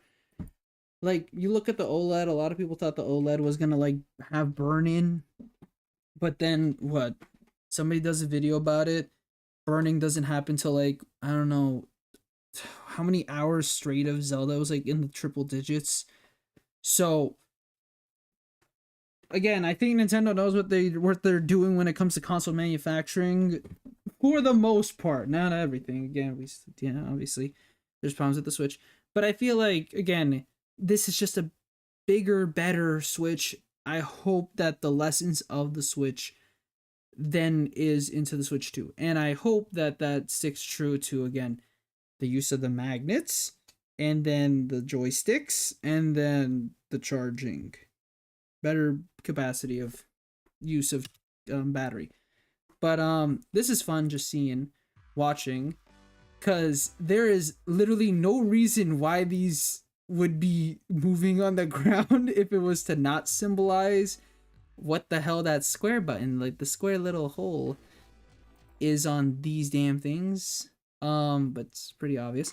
But you know, I also like that people have already drawn like fan art, like, you know, drawn art of like little mouse or like little mice to represent the Joy-Cons, because they kind of look like it while they're sliding in. And it reminds me of how like everybody was like, yeah, people like have drawn, oh, so yeah, you can see like a little, these are gonna be some thin straps that, oh god, I feel like I'm gonna lose. I'm terrified, but it's the truth. Again, I like how people have like kind of drawn them a little as like mousies, and it's cute because it reminds me of how people, when it came to seeing the Joy-Con in the grip, people then made like art of like a Joy-Con dog. It was so cute. And so I like how people are doing that, but with the mouse. It's cute and adorable, and I hope that more people continue doing it. And then this also looks amazing. I kind of like it, but then it also makes me a little sad. I like that because now it's color coded. It's even harder to like, well, it's even easy. Okay, no, it's a lot easier for people not to mess this up. So it's harder to mess up. I swear there's still somebody though that's gonna mess it up. The fact that even gaming websites put the Joy-Cons incorrectly into the Switch and then put the rails, sorry, not the rails. Well, yeah, into the rails. And then you also have people that like put the straps incorrectly somehow. Sorry. It was perplexing, to say the least. Because, you know, there's the etchings at the top telling you plus, plus, minus, minus, right? Just connect it like that. Somehow somebody would flip the Joy-Cons and try to put upside down. I don't know how that happens, but some people did that. Thankfully, it's really not that, it's like really hard to mess up. You got blue, blue, red, red. Please, it's not like magnets. Don't put red, blue, blue, red. You got the minus, minus. Put with the minuses. Don't put with the pluses. The only problem that I have with this, honestly, and funny enough, it isn't the little thin piece of thingy. My problem, funny enough, is the colors. And the fact that now that's color coded, it means that it's harder now, I think, for Joy-Cons to be colors like this generation, where we've had blue, red, pinks, green and pinks, yellows. I think we have had purple, orange, or whatever. Like, it's hard to now make just regular Joy-Cons that, again, like the pastel colors. I don't know, anything. It's hard to do that simply because now there's this whole color-coded system with the side of the system. So it kind of makes me sad that I don't know if Joy-Cons will kind of just retain this color, the black, blue, red, and supposedly, again, white, I think, is a possibility for the shells. And then again, still is still is red and blue for the neon. I hope that doesn't fully mean it. I hope we get some other colors. It'd be cool. But at the same time, I'm not here buying 5,000 sets of Joy-Cons, so I'm not extremely worried on that front. It's good for my wallet, I guess, but it would be still nice to keep that idea alive. I like how customizable the Switch looks on that aspect of, again, getting different color coded controllers, but it looks less and less. That's the sad part, in my opinion. But at the same time, maybe Nintendo will prove me wrong, and then again, special editions will probably come out and they'll, like, you know, work with the inside colors. I wouldn't be surprised.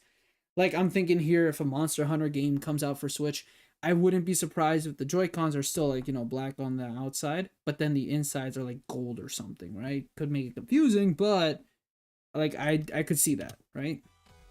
And then, oh yeah, I should talk about the little thing there. It's funny how I've seen a lot of people get very scared about this. I've seen art of people saying like it'll snap off. I don't think that will snap off at all. Even if you kind of like jam that thing hard, I think you'll be fine. Because again, Nintendo has like tested the shiitake mushrooms out of these things. I don't think Nintendo would make that without, you know, seeing, like, again, considering how this thing would go, like, would just snap off. Then there's people that, again, have, you know, like, you know, CAD files of, like, that replicate the Switch, too. And people have tried to see if there's something they can do with getting that piece out. And honestly, if like you have to jam a fork in there at like to really touch it. If you can't, then like your fingers usually are probably too big. And then kids, again, I don't know what kind of force they're putting onto like that specific part, but even then I still know it's gonna fall off. You either have to like stick this on and then forcibly snap your Joy-Cons off, left, right. And at that point I think you're gonna break the system. But even then I think it's gonna be still sturdy. Or two, again, yeah, you're jamming a knife or something in there to try and mess it up. So honestly, I don't think it'll ever break. And it's funny to me that a lot of people think that there's the possibility. I just don't think it will. I don't think that Nintendo will put a very flimsy piece of, I guess plastic in there. And it's like flush or I think even below the height of the side rails. So I think we're good on that. But there are people that will tell you, nah, that thing's gonna break day one. But I'm like, please, we're not in the levels of the kickstand. And then I just love how flush this damn thing looks. It's so beautiful when you compare it to the Switch one. Don't get me wrong, I love the Switch one, but like you could like there's the little gap between the gap between the little sliver gap at the top and the bottom of the Joy-Cons. I love how flush it is. I just absolutely love that they got that to be flush, and again, bring back the magnetic mechanic of it all. Because I don't remember exactly where. I had to look this up to make sure, but I remember reading once upon a time that one of the ideas in making the whole system was to have magnets hold the controllers to the actual Switch itself. And it didn't happen because like it kept on falling, like just attaching. It makes sense. Again, magnets, they're not gonna stay forever, I guess. And if you move it too much, it'll fall.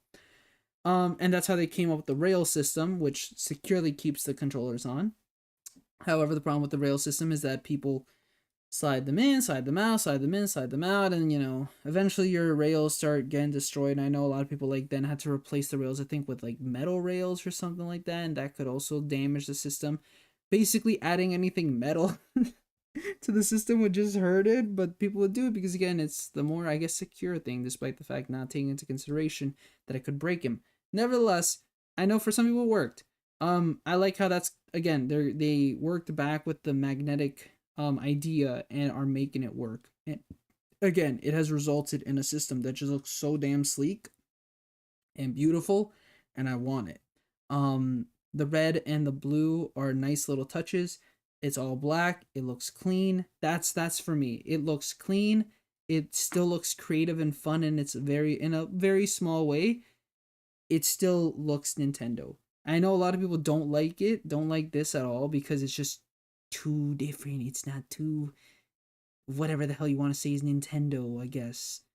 But at the same time, I look at the GameCube, and the GameCube looks nice despite it just being a flipping lunchbox. Even like in its black color or its silver color, right? It doesn't look that different. I know there's the purple and the orange variation, but it's just a purple lunchbox with some vents on the side. But it looks clean. It's nice, sleek, and you can tell it still has that Nintendo charm simply by just being slightly different in how it looks. For me, it still has that. I still see it, even if it's very small in its colors. I like this. It looks beautiful. I don't need nothing else. And then I'm excited to just hear that clap sound effect every time we just like get a Switch 2 reveal now. Because the Switch sound effect still sounds very satisfying, but this one sounds also very satisfying. And then this is another thing. I love how I have to pause again. The fact that people are upset that it's called the Switch 2, and I am perfectly fine with it. I remember telling myself that like a Switch Pro sounds good, but it could be confusing. Especially because a PS4 Pro exists, and like it just makes it more confusing. Nintendo's tried a new Nintendo 3DS, and that wasn't supposed to be a successor, and it was supposed to be more just a fun play on it. I like it, but again, it can get confusing. And then the NES and the SNES, I don't know exactly how to argue that, but you look at the sales number, and the SNES technically did a lot worse than the NES. And I don't think naming really had anything to do with it. Again, that was just the landscape where, again, people were content with also like what Sega was offering at that point in time, and so there was a little competition there, not too much. But you know, the Super Nintendo's entertainment system works, I guess, and people were thinking, yeah, Super Switch, which I thought, yeah, it doesn't sound horrible, but it still doesn't stick as much as I wanted to. New, really enough, stuck out a little better. Nintendo Switch U. I was, look, I wouldn't be against it because I would just laugh, but that would have been worse. I think that'd been the worst of them all if they actually did that. Because I love the Wii U, but it makes me cringe every time I see New Super Mario Brothers U Deluxe. It like hurts. It's like a type of pain I can't describe. Thinking like, why is it named that? It's dumb. But I love it, right? I love the Wii U. The Wii U is like it's a good console for me. I can understand why someone could say it's a bad console, but that's okay. That's them. I'm me. I like I like the Wii U. But yeah, it's another problem. The Wii U doesn't really tell you how it's a new console, and there's more to it. It's not just the name. Obviously, the advertising with the greatest. The offerings again, how it kept on showing itself in trailers with like a weird copy of like the Wii Sports, a weird copy of New Super Mario Brothers Wii, a weird copy of like Twilight Princess. There was a lot of like things that just made the Wii U not stand out, and it then just kind of resulted in confusion, no one wanting it, kids not wanting it, people moving on to different consoles, blah blah blah. I think with the Switch 2 it's simple. It doesn't need anything different. The Switch 2 is a perfect name. It's a successor to the Switch. It's the next one. It's been 8 years. I like it. It's the same as PlayStation's naming convention, which works. So I think this works. It's the same as an iPhone naming convention. It's the next one. You know what you're getting into. It works. Is it Nintendo-fied? I guess not. But at the same time, I have to just think of the general consumer and the fact that there are a lot of parents and GameStop employees in general that will cry at the fact that Nintendo named it something weird again. So just meh. And then there was other people that were like telling me like like I was seeing things and like how like the Switch has the whole thing with the rail system, but it still makes a snap sound, right? Nintendo Switch, sure. And then you have this where people are saying, then why didn't they call it the Nintendo Clap or something, or the Nintendo Snap? I'm like, what? No. Just because the sound effect sounds like a please don't, that'd be stupider. So thankfully Nintendo didn't get unique with it. Nintendo kept it nice, simple, and I like it, and I'm okay with it. I'm on board with it. Just because it's called the Switch 2, and I'm okay with that. It's a lot better. It just now requires me to call it the Switch 1. That's the only bad part. I have to now call the OG Switch a Switch 1. I can't call it the Switch, which is sad. But it's okay. Because again, it's hard to also, like, you know, whatever. Sony naming their console, Sony naming their headphones. Yep. But at the same time, how many headphones have Sony have made? And where would that number be now if they continued the trend, right? So again, I'm good with Nintendo Switch 2. This logo, clean, simple. It's not confusing at all. You put this in the same corner at the top of game boxes, and it's good. Look at Xbox. That's messed up. I don't like that at all. I hate Xbox's modern boxes for games. It's too confusing. No.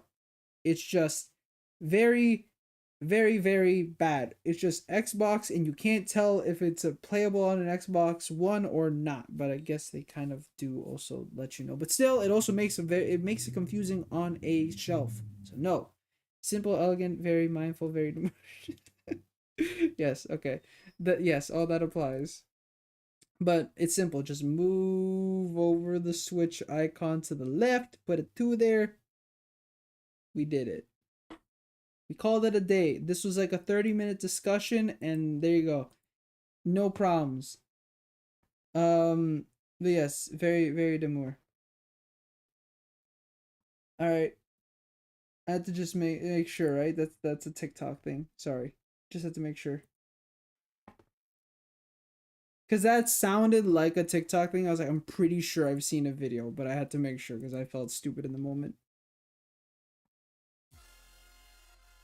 The Switch 3 comes out tomorrow. There's already a subreddit. That's the funny thing of it all. Also, this is funny too. There's just randomly Silk Song in my like recommendations. I like it. Now there's like, I don't know what the hell the team behind Silk Song is doing, but they're doing something right now. It's hilarious to me. Again, clean.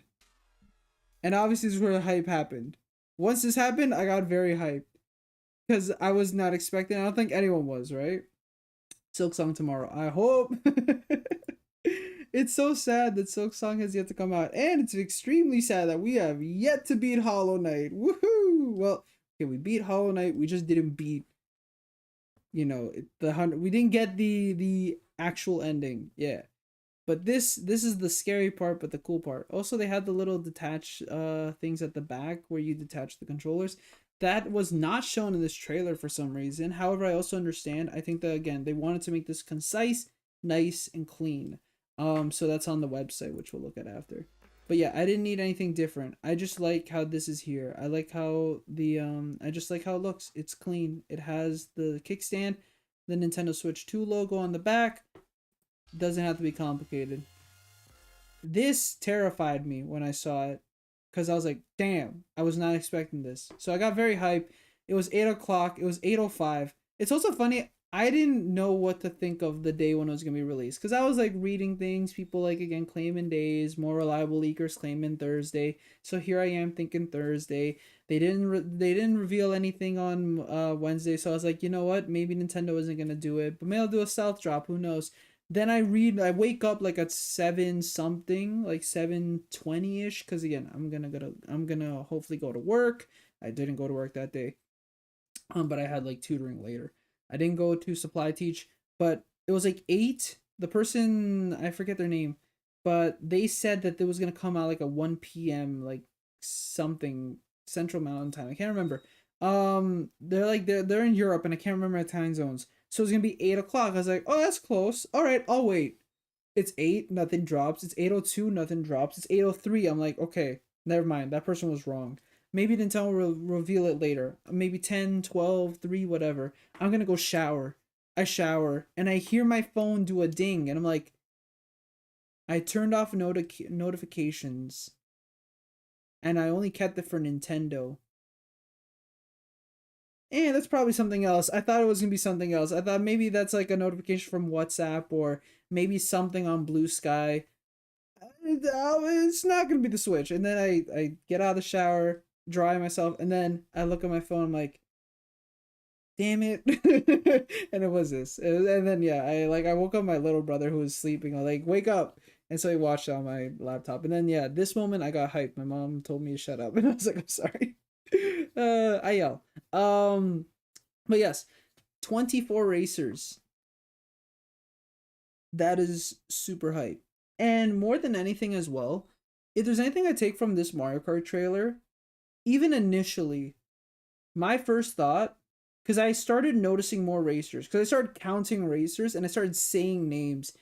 And I was like, wait a second, this is more than 12. This is like, where am I getting? And then I think by the end of it, I only said like 15. I'm like, that's a lot of racers. And then everyone started pointing out the 24. I'm like, okay, so that does confirm my suspicions. More than anything, when I look at this part, I first think YouTube bitrate sucks. I hate that it compresses the hell out of this video. And I wish Nintendo would somehow just randomly drop the raw video that we could see like this in excellent quality. Not through YouTube compression that makes us look really bad despite, again, putting at 1080p. I don't look at this trailer as a showcase of visual. I look at it more as just performance. And the reason why I look at it as performance is that 24 Mario Kart sounds crazy already. And I know that we've hit like F099 level of like gameplay. But we're talking about 24 Mario Kart. That requires bigger tracks, more players, a lot more stuff happening, as in items being flung around the field. I'm terrified that first place is gonna now be throwing 3 blue shells at like one instance. It's gonna be in succession. It's not gonna be fun. And I consider just thinking the fact of Super Smash Brothers Ultimate, and how again even then there were still roster cuts simply because again they couldn't accommodate for multiple characters on screen. And the big thing that I think, because again it gets me upset every time I think about it, is that Rex from Xenoblade wasn't a part of Pyramithra's moveset simply because they couldn't get 3 characters into one character, doing the simultaneously switching quickly in and out how they wanted it to. I know that Pokemon Trainer does do that, but I think it was gonna be slightly different with Rex Pyramithra because they're supposed to be always together. And I don't know how, but they couldn't do it, and that's why Rex didn't make it. And then on the stages, you can see that like the models for these characters are worse. You look at the Persona 5 stage and Metaverse, the Metaverse, yeah, right? No, what? I hate that everything is using meta now as a word. Am I getting this wrong? Yeah, I'm getting it wrong. It's not Metaverse. F you, muck. Sorry. You know who I'm talking about. Who? Zuckerberg. I combined the names Musk and Zucker together. What?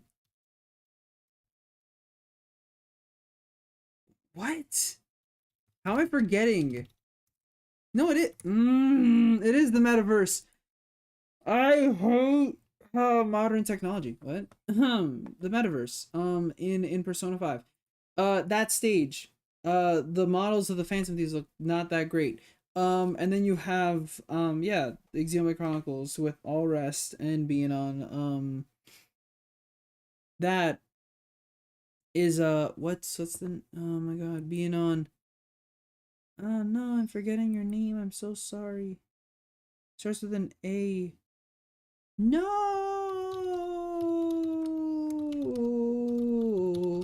Give me a second. Mementos, yes, it's just Mementos, not the Metaverse. Okay, the Metaverse is where Mementos is. I'm an idiot. Names are not sticking right now. Azurda, yes, damn it. I'm sorry, Azurda. Your name is Gramps. We call you Gramps. We don't call you Azurda. No one calls you Azurda. Okay, people do call you Azurda, but we call you Gramps. Nevertheless, Azurda. Yes, Azurda. You're on Azurda going through all rest. His model looks worse, even though he's the stage. And then the characters, they look even worse. Zeke, Pandora, Nia, Dromark. Can't even remember if Dromark is actually on the stage. Bridget and Morag, and then Tora and Poppy. All of them like look worse. And then you think of like the SNK stage. I don't know that. I don't think it's a specific arena, right? It's just what is it called? I can't remember. It's like, is it a stage inspired by King of Fighters? But again, all the guest characters in the back, right, don't look so hot. Like they look fine, but not amazing, right? So here I am considering like these stages, and then Yggdrasil, as well. Like I know there's the what is the cloud? The no, what is the whale? What's your name? How am I forgetting your name? Tacos are on the stage. Cool. Nihu. Oh, Cetacea. There you go. Yeah. Nevertheless, these background elements, the amount of characters on a stage, are greatly affected. This is what I looked at this right now for. I don't look at it as a showcase of the game itself because it's a very fast snippet. I look at more as performance. A lot of people are looking at it as the next, like the visual upgrade of the Switch 2, and say it's a weak showcase. And I'll say that one, sure, I can look at it right now and say, yeah, but that's me because I think of YouTube bitrate just affecting how Mario Kart looks in this video. But then when you look even closer and you start noticing things and you start comparing it to Mario Kart 8 Deluxe, and there are some people who have made good comparison videos already, you can tell that like the poly count is bigger, better, and that the art style is smoother, nicer, and is really helping some characters that I think suffered in Mario Kart 8 Deluxe. Mario Kart 8 Deluxe. And it's sad how I look at Mario Kart 8 Deluxe, and I just recorded footage of it a couple days ago, and it looks beautiful. But then I look at this trailer and I see comparison shots. I'm like, wow, there are some things of Mario Kart 8 that make it look dated. And I'm like, Mario Kart 8 never looked dated to me a week ago. But now it looks dated. I'm like, damn it, I hate that. But it was gonna happen, right? It's a Wii U game. And yeah, this looks drastically better in my opinion. From what has already been shown in something so small. But again, I look at this more performance. You're already looking at something 24 Mario Kart is chaotic, is going to be chaotic, and it gives you a prelude of what could be chaotic on the system. With that extra power. And here I am thinking of what Xenoblade 4 will look like. Don't worry, that's what I'm more interested than anything. You give Monolith Soft finally the power to create something amazing. I'm terrified because Monolith Soft did fantastic with Baten Kaitos on GameCube. And Xenosaga had its whole dilemma. Like Xenosaga has its whole dilemma with like its art style that it couldn't stick with the one on the PS2, like with 1, 2, and 3. But Baten Kaitos was able to keep an art style, and I think it looks really good. Not to say that Xenosaga looks bad on the PS2. But you like Monolith Soft is finally in the position where they can go all out, and I'm so excited to see that with how they were able to make Xenoblade Chronicles X on the Wii U look like honestly the best game on that system, in terms of for sure performance and visual. And now that's coming to Switch, and that also still looks great. 24 player Mario Kart Wii is so crazy already. Yep. I can imagine. Again, I feel like I've seen footage of more racers on Wii. And then again, you think like how people have added like, you know, multiple characters into Super Mario 64. Like you add multiple characters. I think Odyssey people have been able to mod. You think of all these like older games where people have been able to mod more characters. It gets crazy, right? Also on the visual, like on the performance, right? And also suffers. But it gets crazy and how much chaos is happening. Now you give it to us, and goddamn, it's gonna be crazy. And it's also funny, I was right now just looking, and yes, thank you, Zach, for right now just saying it. I was looking at this here that like I think somebody's like I think on the Mario Kart Wiki or the Mario Wiki, I mean, that's like always up to date. They already have the characters, yeah. And it is so hilarious how low quality and blurry some of these are. You look at Mario, Luigi, Green Sash, love that guy.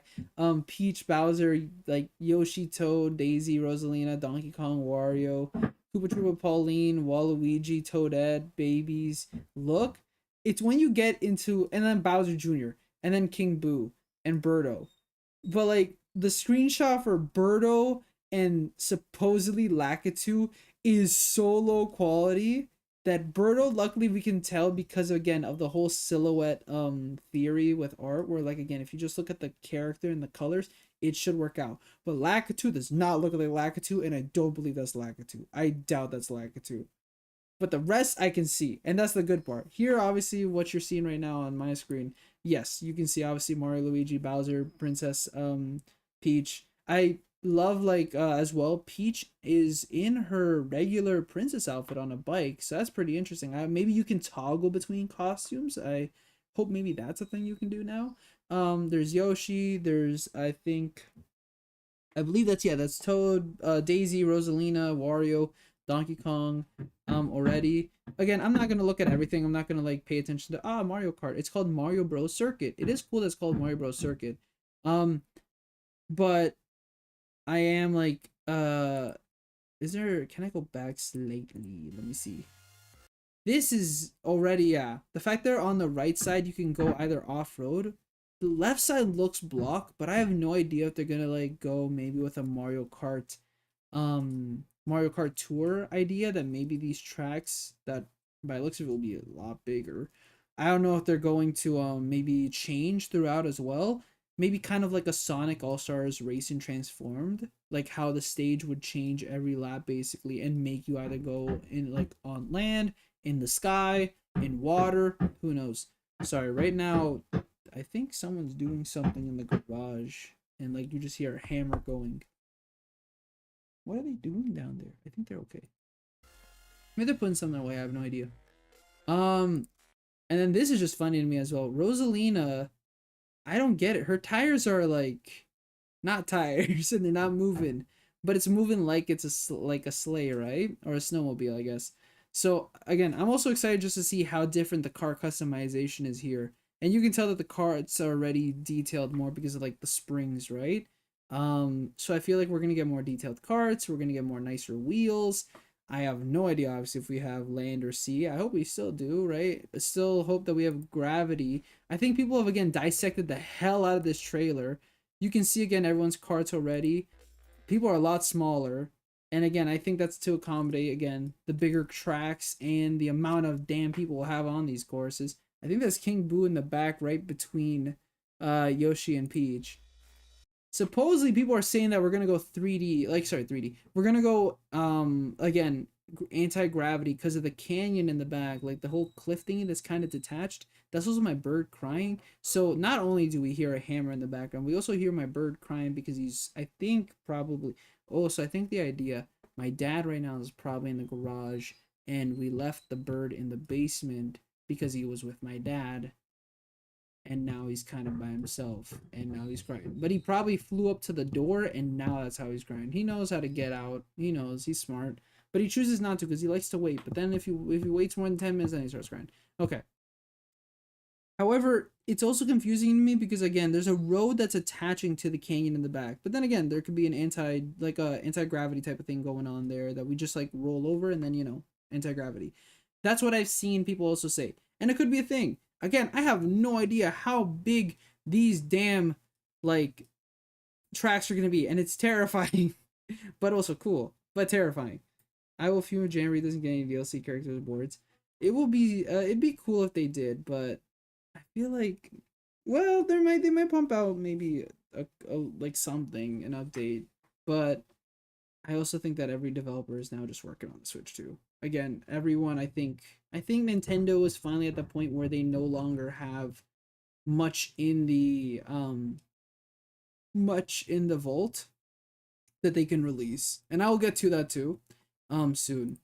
um But again, this just looks beautiful. I flipping love this art style that they're going for. I love the aesthetic of getting Mario Wonder and kind of the whole I'm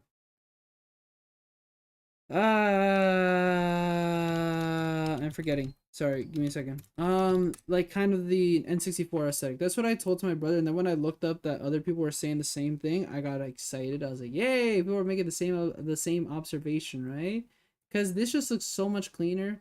Like seeing Mario Wonder's style kind of just pop up here, and again, I didn't realize how weird the Mario model looks in looks in in la, la, la, la, la, looks in deluxe, or I guess just, you know, the Wii U version, Wii U and deluxe, until you really just kind of like start paying attention to these things.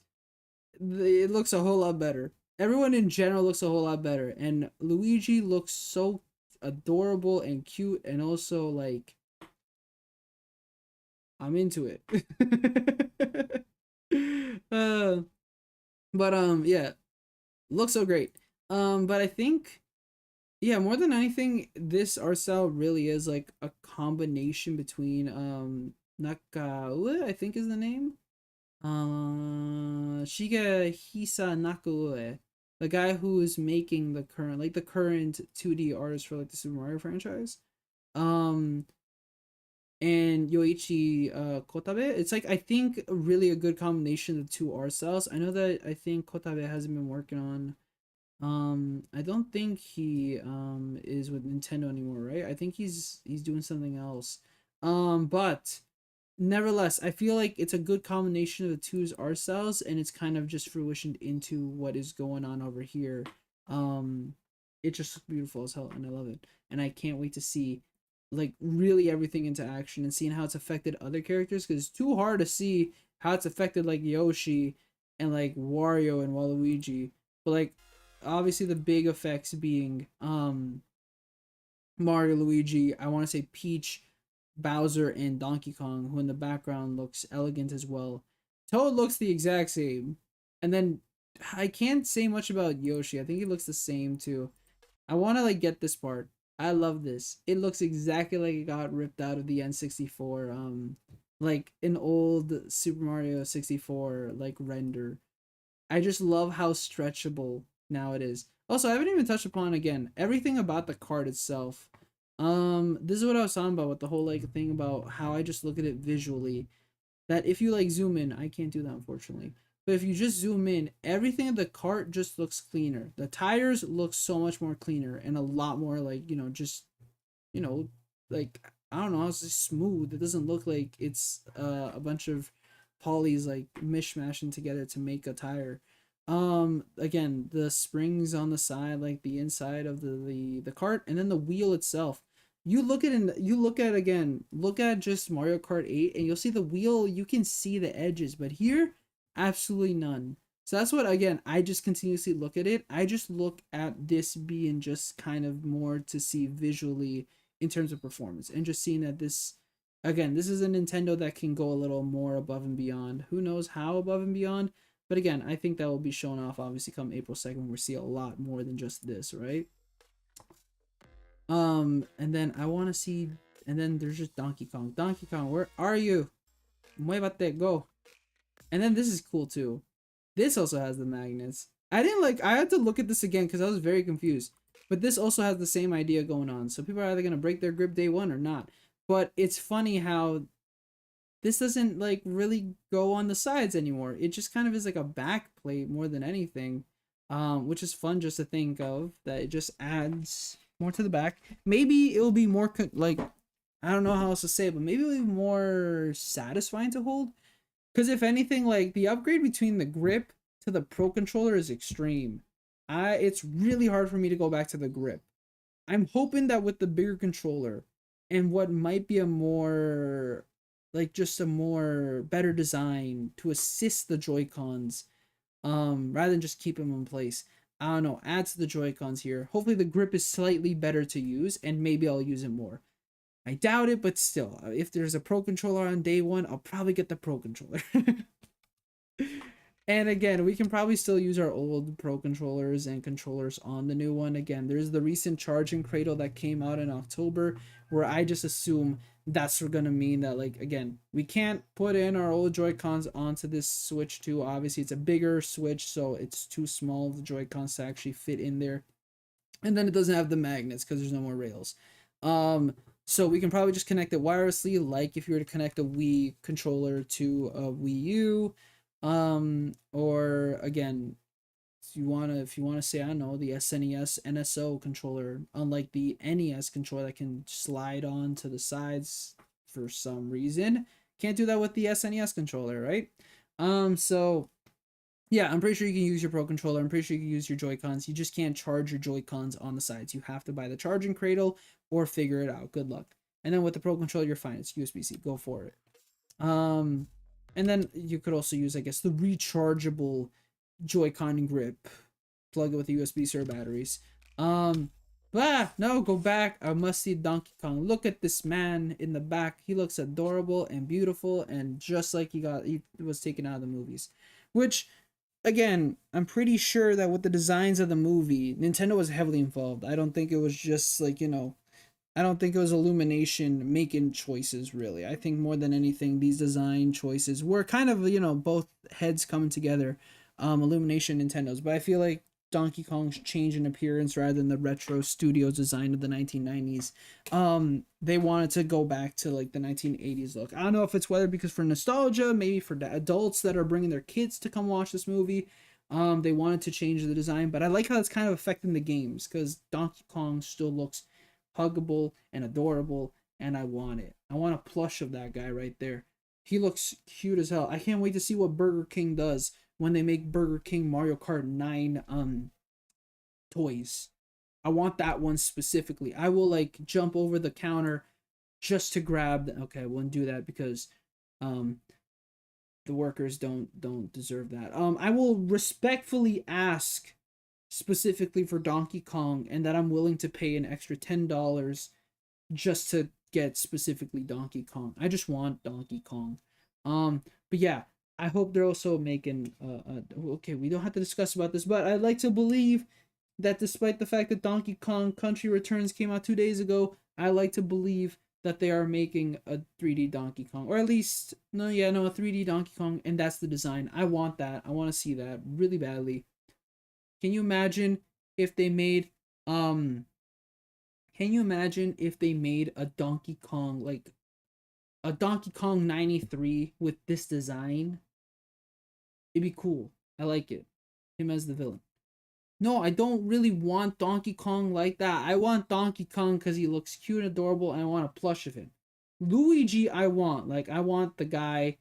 I want to marry him. I want to love him. I want to treasure him and everything. But Donkey Kong, I'm just more like, I adore from afar and want him in a plushable form, you know? It's like it's not parasocial. It's just the design is adorable. It's like that, you know? Yeah, I think I made it pretty clear. Yeah. And then yeah, you can see in the back. Again, it's very hard. Where the hell is Lakitu? Where do you guys see Lakitu? I can't see Lakitu anywhere. It's obvious you got Mario, Luigi, and everyone else. I can see everyone else. I cannot see Lakitu. Lakitu it doesn't exist for me. I like this boost pad. That looks, first of all, huge as hell. That's what I mean. That looks like it accommodates all 24 people on, like, just stuck together right beside each other.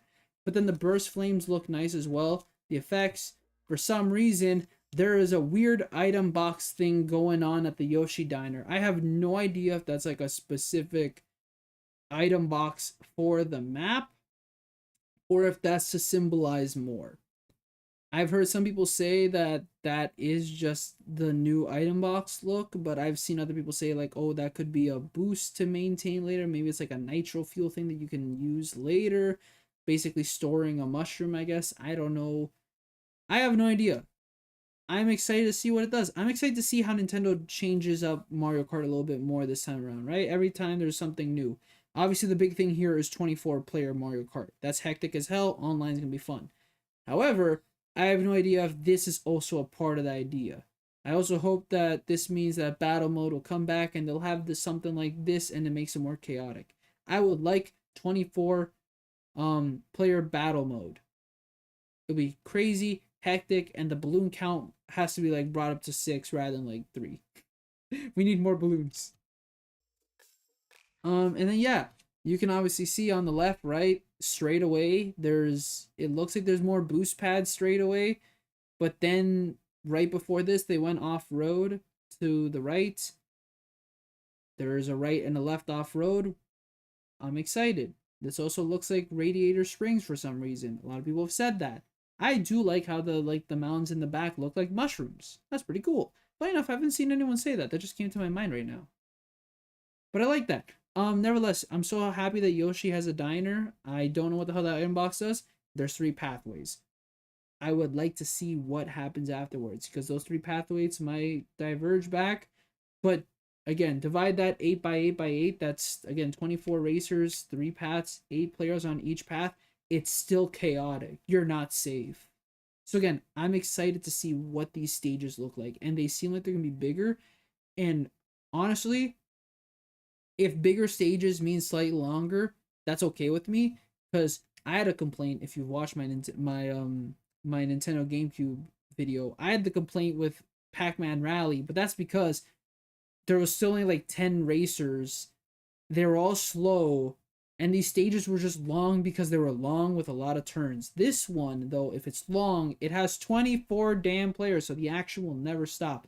It'd be also hilarious if one person takes one route and the other take like 3.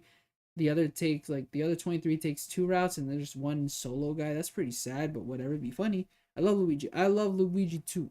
The Donkey Kong would never replace my Luigi. Luigi's mine. And then yeah, nothing much more than, again, 24-player Mario Kart. So many players, and I'm excited for this 2025. And I'm speculating a May-June release. More June now than anything. Again, I think that everything lines up. People, again, these Lakers who've gone these days correct of when the Switch was revealed are saying it's gonna be June. And I personally just think it's June, because if you just look back at Nintendo like Switch, that thing was in production. They revealed in October, and then like 6 months later it's on the market, right?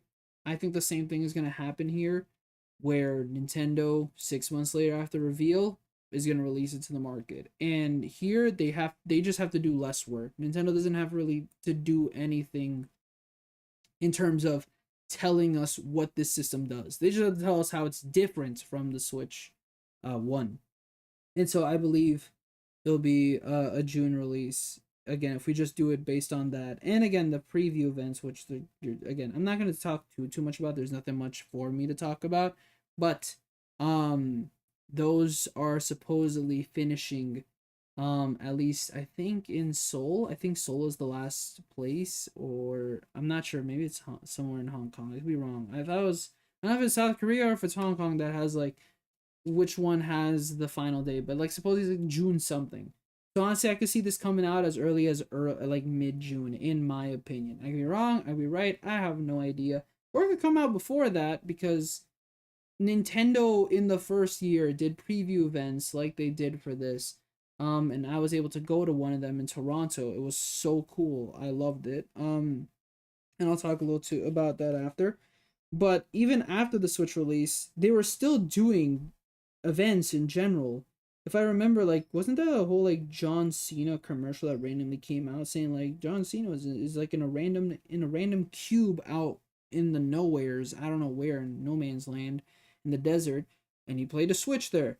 But again, that was a marketing thing. But I swear that Nintendo in that month was like I don't know, the summer of Switch. I don't know, and they like went to multiple places, taking the Switch everywhere. You could play a demo of Mario Kart 8, Splatoon, ARMS, and Odyssey. I think Nintendo kept bringing the Switch experience everywhere. And so honestly, I have no idea what's gonna happen this time. But again, if they already have the hardware basically ready, they have the games ready. Third parties are just gonna announce their things soon. I could see, and again, we're gonna have those preview events shortly after the software, the Nintendo Direct. I could see June 2025 being a realistic like day. Some people are saying September or onwards. I don't think Nintendo would wait that long, especially when supposedly this thing has been in production like at the factories since like October of the last year. So I don't think they need that much time to just continuously make stock. So I think we're good. This is also cool to see. I love how, again, they've reconfirmed it, but they're reconfirming it that this, again, plays physical and digital. That's good enough for me. I have too many physical. I have too many, like, things on my mind. Like, digital. I have a huge backlog. I want to play on a bigger and better screen. I can't wait to see this in actuality, because I'm the one on the left, and I have been for the past 8 years. I want to be the one on the right. I want to have a bigger screen. I want to experience what the OLED people have. Put me in there, coach. And then obviously the Direct. I'm glad they're reconfirming it. It was hilarious that a lot of people were reading this day as February 2nd. February 4th. Very sad that it's not February 4th and April 2nd, but I'm okay with that. It makes the wait. I can do the wait, and I feel like there is something that's gonna come in February from Nintendo. And then again, every mention, I'm super excited about this. If I were you and you can go to one that's around you, even if it's an hour, 2 hours away, try. I'm super excited for this one based on the one that I was able to go back in 2017, because it was just a blast and one of my favorite memories of all time, especially because I was with my siblings going to try out the Switch back then, being one of the first to actually be able to hold this damn console in my hand, the Pro Controller and everything, and play these games in Toronto was sick as hell. I remember playing Splatoon on the television with a Pro Controller and working and like be on the same team as my brothers, and then facing the other players. I remember playing it handheld, and that was fun. That was like one of the last things I did after I finished my Breath of the Wild 15-20 minute demo. That was exciting, playing just another match of Splatoon because I just really wanted to.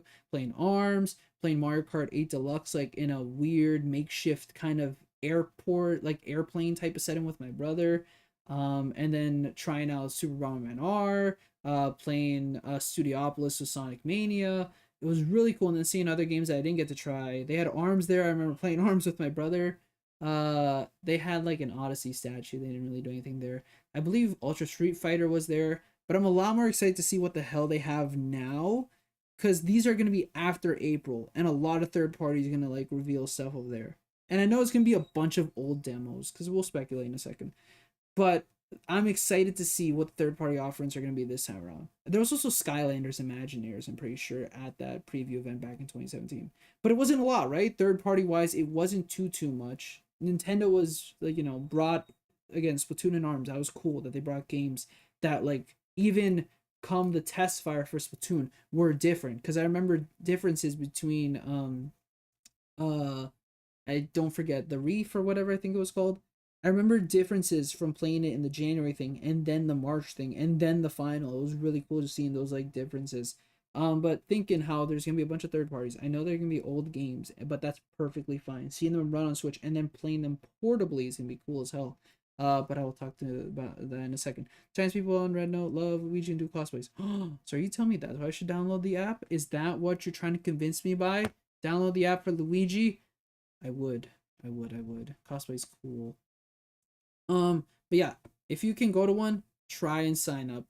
I've already signed up, and I'm praying that somehow I'm selected in the session I chose. One thing I do hate is that I thought the drawing system, so it opens now and ends I think January 26th. They'll soon select on the 27th.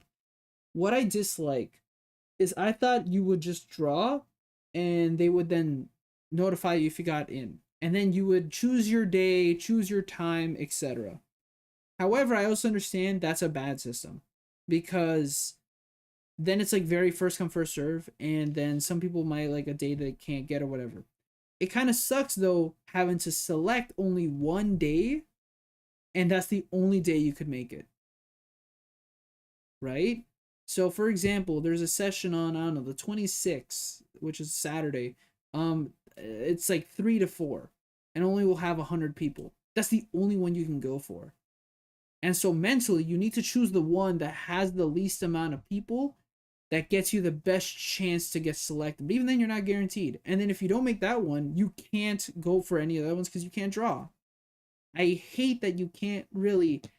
A part of me just wishes Nintendo gave you a date and a time. You have to go. If you don't go, then you don't accept, and your ticket goes to someone else. I wish it was kind of like that. Unfortunately, it's not. Because I would have sacrificed everything to go at a specific time and day. If Nintendo gave me, I don't know, flipping Sunday at 7 a.m., I'd be like, sure, that's fine with me. I will make it somehow, and I will go. But they didn't. That's not how it works. You have to select a day, select a time, and hope that no one else really chose that day and time, and you have a good chance. But for all I know, the time that I selected with my brothers, that's the reason why I'm not saying it, funny enough. There's no reason, like, I could say it. Look, I'm not a big person. Like, again, there's no chance that people are just gonna randomly select my day. But the day and time that I chose, again, I need to keep it under wraps, simply because, again, I don't want other people to select that day and go. I want to increase my chances in a dumb way, and artificially, that's the only way I can increase my chances. That you guys don't know what day and time I go, and hope that no one else chooses that day and time. The chances are extremely low. The chances are extremely low, but I would love to go. But yeah, that's a different thing. So then here I have a bunch of things basically that, again, this is for us. Yeah, for us it's in Toronto, and I'm excited. Again, I hope that I get selected. Ha! I'm terrified that I won't get selected, but it'd be very poetic for me and my brothers to full cycle, go into the first preview event, and then go into the next preview event. The ultimate gacha. Yes, this is exactly how it is in Japan. You have to sign up for the lottery system, and if you get it, you get it. And then you have to pay regardless. You cannot back out, or they can like sue you or something like that. But this is what it feels like to be a fan who wants to go to a concert, and then they don't get selected. Because the drawing system is so gotcha. And again, I really want to try it. But I hate that we can only select one specific day. Because I think, for at least Toronto, I think some places have more, some places have less. But the Toronto one, I think there's like 16 session times. But again, you can only sign up for one session time. And if you don't get it, that's it. You can't try the draw for the other 15 sessions. You only got that one session. Which, again, sucks. Your odds are either really good or really bad depending on the day you chose. And even then, you'll never know. So, I have to hope that the time and day I selected, I get drawn for that. Again, yeah, it sucks, but if I were you and you can go to one near you, try your best. There's nothing wrong. Again, you already probably have a Nintendo account and just log in, do it. There's a FAQ, go at it. London, Los Angeles, Berlin, Dallas, Milan, I think Milan, I don't know, Toronto, Tokyo, Amsterdam, Madrid, Melbourne. There's only one in Tokyo, which is kind of weird to say, right? You think there'd be more. Seoul, and then back to New York. Oh yeah, see, Seoul was the last one. So June 1st. That's why I'm believing that again. I wouldn't be surprised if the system releases basically a day, like a day later, June 2nd. They might, who knows. At that point, why would you go to the experience? Again, the Switch, this is something that's on again, they show it just slower and cleaner, like how it is. There's a Nintendo brand logo down there. It's pretty nice. That was in leaks, and that was right. This is, again, they don't show what that button on the side is. The one right below the home, which has been leaked, but no one knows what the hell it means. It's just a letter, and then that's how you detach the Joy-Cons. So you just click this button. And that's what makes me believe that there's this circle right here at the top. You click it, and then it releases or retracts the magnets or something. It does something to block the magnets to then get it to let go. Which, again, I'm all for. Yeah, this looks clean. It looks nice. It looks so flush, and I love it, and I want it right now, but I can't have it because Nintendo wants me to wait. And then also, I don't think this has an IR camera no more. I'm pretty sure there's no IR camera on the right Joy-Con anymore. Which, one, is kind of sad because, like, there were some cool stuff about the IR camera. Not much, but again, it helped WarioWare, I think. 1-2-Switch, obviously. And then one of the cooler things that no one talks about, play Resident Evil Revelations, and that's how you reload your gun. You cover the IR sensor, and then you uncover it, and it reloads your gun. It's so cool. But stupid. But cool. And then, yeah, this button over here, below the home button. I don't know if I should say it. I don't want Nintendo to shoot me in the foot. But there is a button. It has a letter on it. What the hell it does is the question. I will never know. And then this, you can play Nintendo Switch 2 exclusive games. So I'm glad already they're admitting that there's exclusive games, which again, I'm perfectly fine with. I've speculated already that I think Nintendo's honestly gonna drop the Switch in terms of supporting it a year or two in. I think they want this to be faster than they did with the 3DS, because I think that they really chained themselves to the 3DS, sadly, like till 2019 with, I think, was it Extra Epic Yarn? That was their last game, I'm pretty sure, that they released. I don't remember if it was 2018 or 2019, but I'm pretty sure it was 2019, because if I recall correctly, Superstar Saga was released like in the May Direct of 2018, and then released somewhere like in February of 2019. It was kind of embarrassing that it was like a whole year wait. But they chained themselves too long to the 3DS, I think, and that affected them in not being able to fully support the Switch yet, because developers were still making 3DS games, and then a lot of these games kept on getting negative reception because, again, people were always asking, including me, I'll admit, people were like, why is Mario Party at the top 100 on 3DS? Why is Luigi's Mansion like a remake for Luigi's Mansion on 3DS? Why is Extra Epic Yarn on 3DS? You ask a lot of these questions, and then, yeah, and then Atlas was doing something by themselves, Persona Q2. I'm glad that came out regardless, to be honest with you. I'm glad, even if it didn't have English voice acting, I'm glad. So yeah, I hope that Nintendo drops it pretty quickly. I say this, and it sounds kind of sadistically, as in like, yeah, if you don't upgrade, that's your fault. But at the same time, you have 8 years of games available on the Switch. And I believe that I honestly believe that Nintendo will still have a Direct for the Nintendo Switch before the Switch 2, weirdly enough. Because the last Direct we had, I think, was in August, right? For the next one to be the Nintendo Switch 2 Direct seems a little iffy for me. Specifically because, one, I guess there is some leaks going on around here, rumors. But more than anything, because the Nintendo 3DS still had Directs while the Switch 1 was announced, after the Switch was announced, and then still after the Switch was released. So I think that the Switch will have maybe 1 or 2 final Directs where they talk about Nintendo Switch games that they have. And there's still a lot of games that Nintendo Switch has. One being, again, and I still believe this damn thing exists. Well, 2 things that they still have that, again, have been confirmed is Metroid Prime. I think Metroid Prime will be Obviously still releasing on Switch. No changes in that. And then Pokemon Legends ZA, that was confirmed as well. I don't know if Game Freak is chaining themselves again and making Gen 11 for Switch. Who knows? Um, and then when Fire Emblem Engage was leaked like a year before it was even revealed, the leaker did say that Fire Emblem Genealogy of the Holy War was getting a remake, and supposedly that's been in the vault forever. I hope it comes out soon. I have no idea.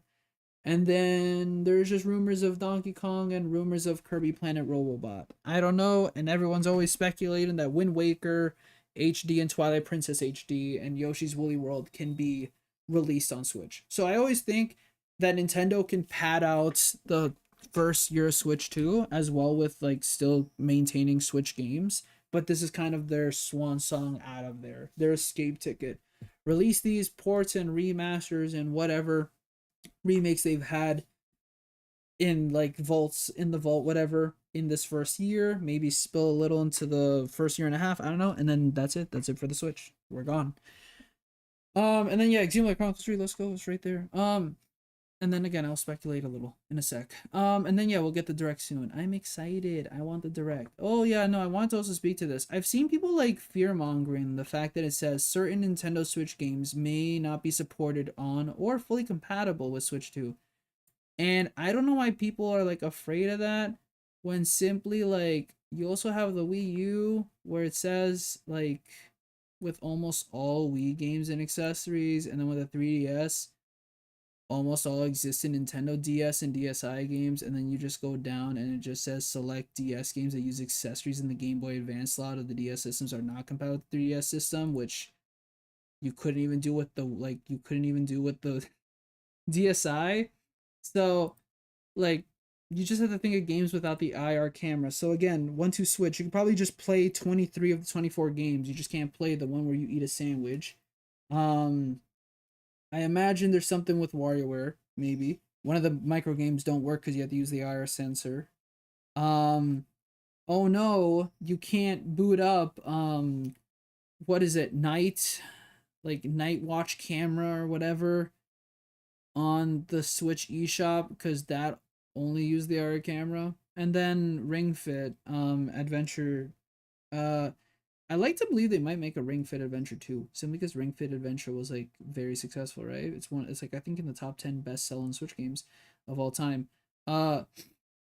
Ring Fit Adventure, the new Joy-Con will not slide into the Ring Con. And then you can't use the IR sensor for your heartbeat.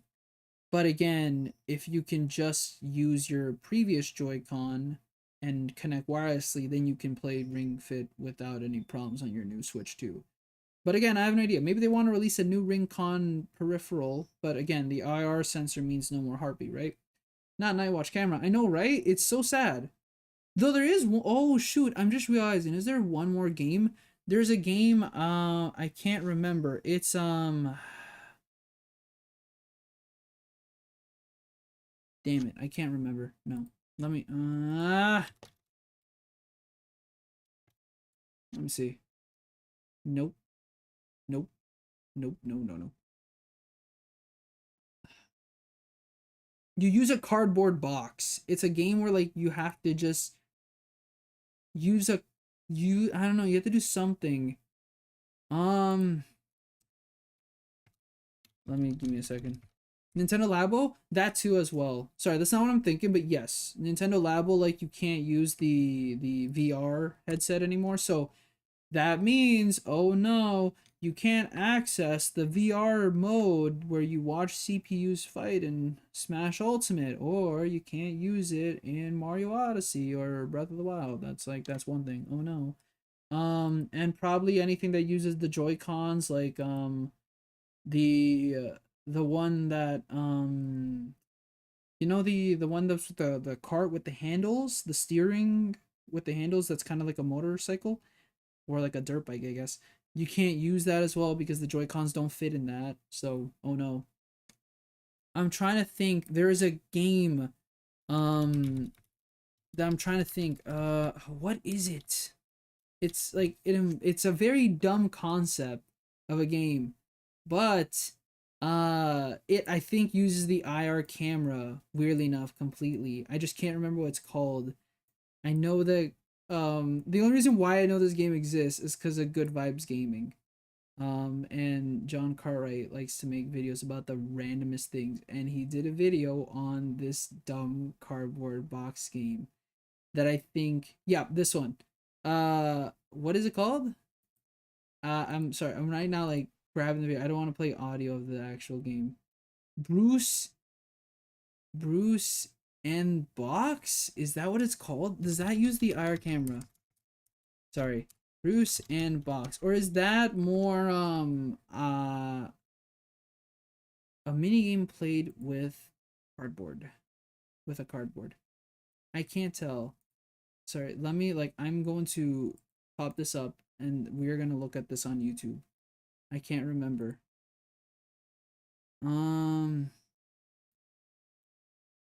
Yeah, it is. Okay, there you go. You can't play this game.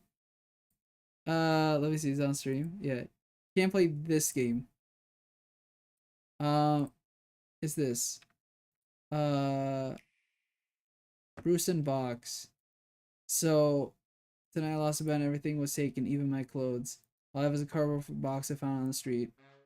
So literally the game is just you use cardboard and that's it. You use the IR camera and it sees the cardboard or not, and you pull it up and down depending on how high it is how fast the character runs or walks or hides.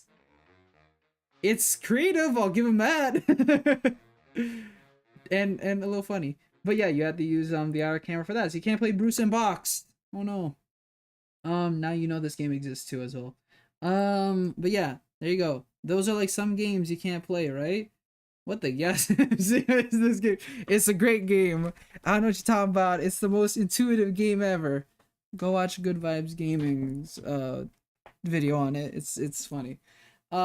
Just seeing trying to play it. But yeah. But it's creative. Again, give it that. It's creative, right? But that's a game that won't work, right? It won't be supported on it simply because it just can't. You need to use the the IR camera. So yeah, if you can't use the IR camera, then you know the game's unplayable, which sad, but again, not everyone's just gonna throw out their Switch out the window, right? People are still gonna have it laying around. So yeah. But I will say one thing that really upsets me with the Switch 2 now being a thing is that I can't really record gameplay anymore. There's so much gameplay I want to record, right? Because in the background when I have the time, right? If I can't stream, I'll record gameplay of stuff. And one of the things I want to do obviously is just continue recording gameplay for a bunch of my Switch games. But now that the Switch 2 is a thing and games might get a graphical boost, and like a patch, like a like a performance boost, kind of like how if you play Kingdom Hearts the PS4 version, Kingdom Hearts 3 on a PS5, it basically solves all its problems in terms of FPS and load times. It's really hard to now consider recording footage on the Switch minus the NSO app, because here I am like, if I just wait, I could get better Astral Chain footage.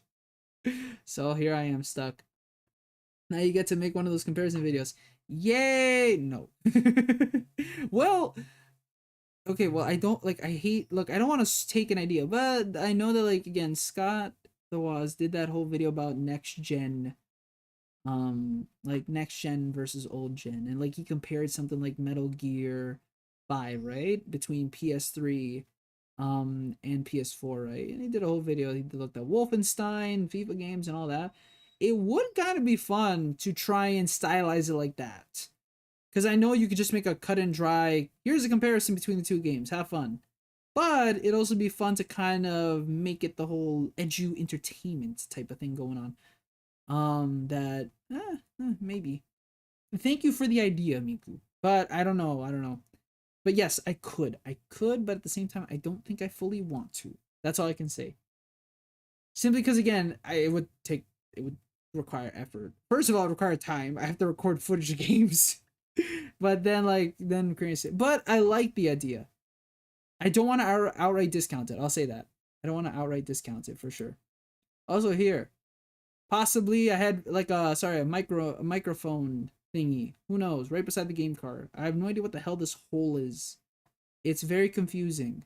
It just exists beside the game card slot, and yeah. Also, the game card slot looks like it opens the opposite way compared to how it did before. Before you open it from the front, this now looks like you open it from the back, which, yeah, slightly different.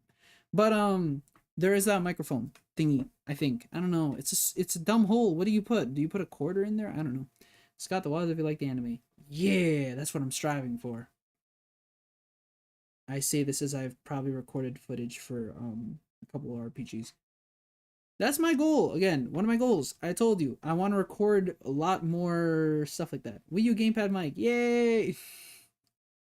Well, let's go. The Wii U lives on. Okay, you know what I would love if that random button on the side of the Joy-Con wasn't what we thought it was and is instead a TV button. Again, I keep on saying this random button right below that home button.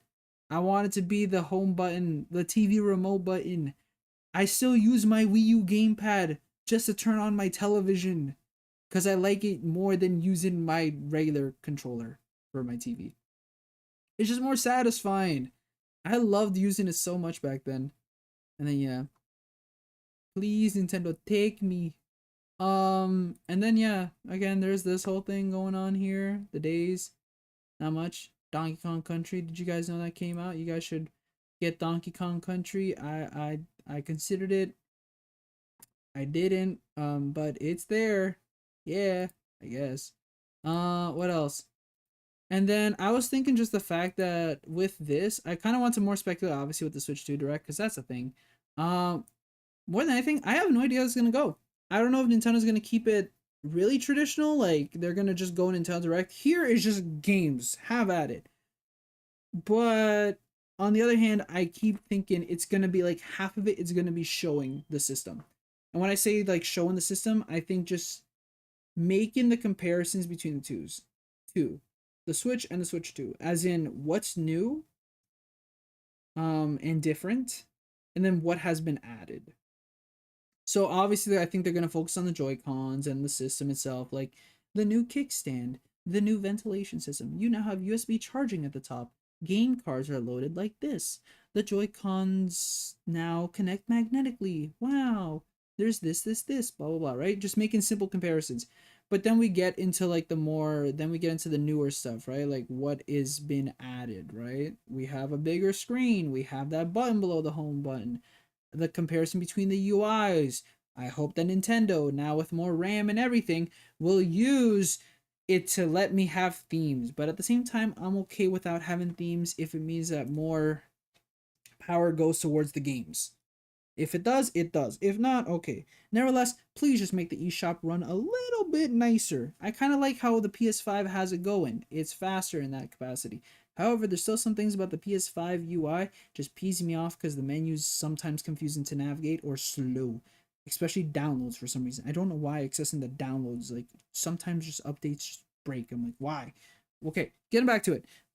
That's what I think like the first half is gonna be. 25 minutes of Reggie somehow just came back for specifically the Switch 2 Direct. I don't know why Nintendo hired him. He's a freelancer. They just got him to announce. They just talk about the Switch 2. And then, boom, his body is ready for this. He's not even with the company, but they'll do it. Joy-Cons have USB-C. Hopefully. Hopefully not. That'd be very cumbersome to... yeah, I would not want to charge it like that. That'd be the saddest way to charge my Joy-Cons now with USB-C. Technically, that's the charging cradle, but you get it. I don't even know if these are going to be called Joy-Cons. Because it'll get confusing, right? Calling Joy-Con 2s, right? I kind of hope they kind of changed it up a little, like how the DualShock became the DualSense. I don't know what they would call these, but I wish they kind of changed it a little. I've seen joke ones, like people calling the Joy-Cons something else. Sad cons, yeah, like that. I've heard other, like, something cons, but, like, it'd be cool if they kind of changed the name a little, but I don't know what they would. But I do love Joy-Cons. Joy-Cons is a nice... Joy-Con is, like, a nice word, but at the same time, it would be confusing to say you have to use the Joy-Con peripherals, like the controllers, as no, like whatever on your system. And then it's like, which one? And they're like, oh, that's a good question. The one that has magnets. Okay, great. And then I think an initial like Angry Cons. Yeah, those ones. Yeah, SadCon and AngryCon. One is they have names. The blue one's the SadCon and the red one's the AngryCon. They're now unique. They're not both joyful anymore. They have gone through puberty. Yes, clearly or something, I don't know. They're developing emotions. They're sentient now actually. They will stalk you at night, make sure they don't kill you. Ha ha ha ha ha. So yeah, first 25 minutes honestly I think is going to be dedicated to this. Kind of like a Sakurai presents E3 2018, because E3 2018, like half of it was games and the other half was just Sakurai talking about Smash Ultimate. So I think it's gonna be that first 25 minutes just dedicated to Switch 2, what it has, what it has to offer, why you want it, retail price, blah blah blah blah blah blah blah blah blah. And then I think the other, not 25, I want to say probably 30 to 35 minutes is the regular just Switch like direct, like a Nintendo Direct. You have game after game after game after game after game after scissor reel, then game, developer interview into game, scissor reel, and then final shot. What those will be, I've speculated. I have my ideas, on my own ideas, and then what other people have said, what some leaks have come out because of retail storefronts that I don't fully believe now, but still, you think of what is going to happen. The sad truth is, but not really sad, the first year of I think the Switch is going to be a lot of ports. I don't think there's going to be a lot of new games from third parties. That said, these are technically new games for us Switch only owners, right? Obviously, I don't only own a Switch, but a lot of the games that I wanted to experience, I said to myself, I will hope that when the Switch 2 comes, or the Switch Pro, what we were calling it, the Switch successor, that third parties will put their games basically launch. And I think they will, because why the hell would you wait? What's the point? If you can put out a game that you've had on the shelf and you probably developed, especially if you released it like late 2024, if you could have developed a Switch 2 version at the same time and do what Nintendo does is in holding the game in the vault, why would you not just do it, right? And one like big example for me is just Metaphor ReFantazio, which I'll discuss after. But I think that a lot of these, companies are going to do that. And with that, these are the games that I think are going to pop up during the Switch experience. You're going to be able to play these 15, 20-minute demos of these games over there. And that's why I'm saying that'd be really cool and really kind of weird going to one of those Switch experiences. You're really more now going for the Nintendo stuff than like not the Nintendo stuff, but whatever. Red and Blue was taught about world events are no longer joyful. Yes, that is what occurred for them. The world is a cruel place, and they have finally learned about it. So first and foremost, now I kind of want to speculate on that. So this is basically, I was looking back at the Nintendo Switch presentation 2017, right? I remember watching that like in my room, cover like over my laptop and head, and watching it in pure darkness, because I wanted to kind of feel like I was there in Japan watching like watching the crowd. Obviously it wasn't like that, but whatever. I never realized how much software was basically announced over there. 1-2 Switch we knew about, Arcade Archives we didn't, ARMS, The Binding of Isaac Afterbirth, Dissidia 5, Dragon Ball Xenoverse 2, Dragon Quest, The Elder Scrolls, Farming Simulator, Fast RMX, FIFA, Fire Emblem Warriors, Frontier Days, Has Been Heroes, all these games announced basically. Really enough, when did Puyo Puyo Tetris come out? I think Puyo Puyo Tetris is also at the preview event that I went. Steep never came out, but it was there. I remember that, and then it just was like, where the hell's Steep? And then it just never came out. Xenoblade Chronicles 2, I remember that being there, and again, people make comparisons between it. But so many games, where's Shin Megami Tensei 5? Or is it just Untitled? Yeah, it's Shin Megami Tensei Untitled Project, yeah. So many of these games were announced there, and I forgot how much were just, again, some of them are ports, right? Like Minecraft, I don't know, Story Mode and Switch Edition. Those are like old games. Fast RMX was just an upgrade, I think, of the one that was on the Wii U. Dragon Ball Xenoverse 2 was again something from, again, that's just PS4, Xbox, and yeah. And there's a couple other games there. Sonic Mania was in development, but still, I think that was revealed in 2016, right? Alongside Forces. Then Blaze Blue, Story of Seasons, Taiko Drum Master, and Tales of being franchises, and they all had games come out later. But it's fun looking back and seeing how many games were revealed by then, right? In what was like a 15-minute presentation that still had to focus on speaking to the developers that were supporting the Switch, and then again, what the Switch was and how much it was going to cost and all the peripherals that were going to be for it, whatever. So in that, me speculating about what games, I would love to hear what you guys think what it will be. Like, again, bring your ideas of what games you might want to see or think. I should have brought this up way earlier, but do you think it's gonna be Mario Kart 9 or Mario Kart 10? See, I've heard both reasons, and I honestly think it's gonna be Mario Kart 10. I want to say it's going to be Mario Kart 9 just to keep it more simpler, but I think it's going to be Mario Kart 10. I think that Nintendo, simply by the fact that they have acknowledged Mario Kart Tour as a part of Mario Kart 8 Deluxe, I think I think in that front they see Mario Kart 9 as Mario Kart Tour. That's the fun part about having subtitles and having numbers in between. I honestly would love for them to kind of just go back to a subtitle rather than saying 7 or 8.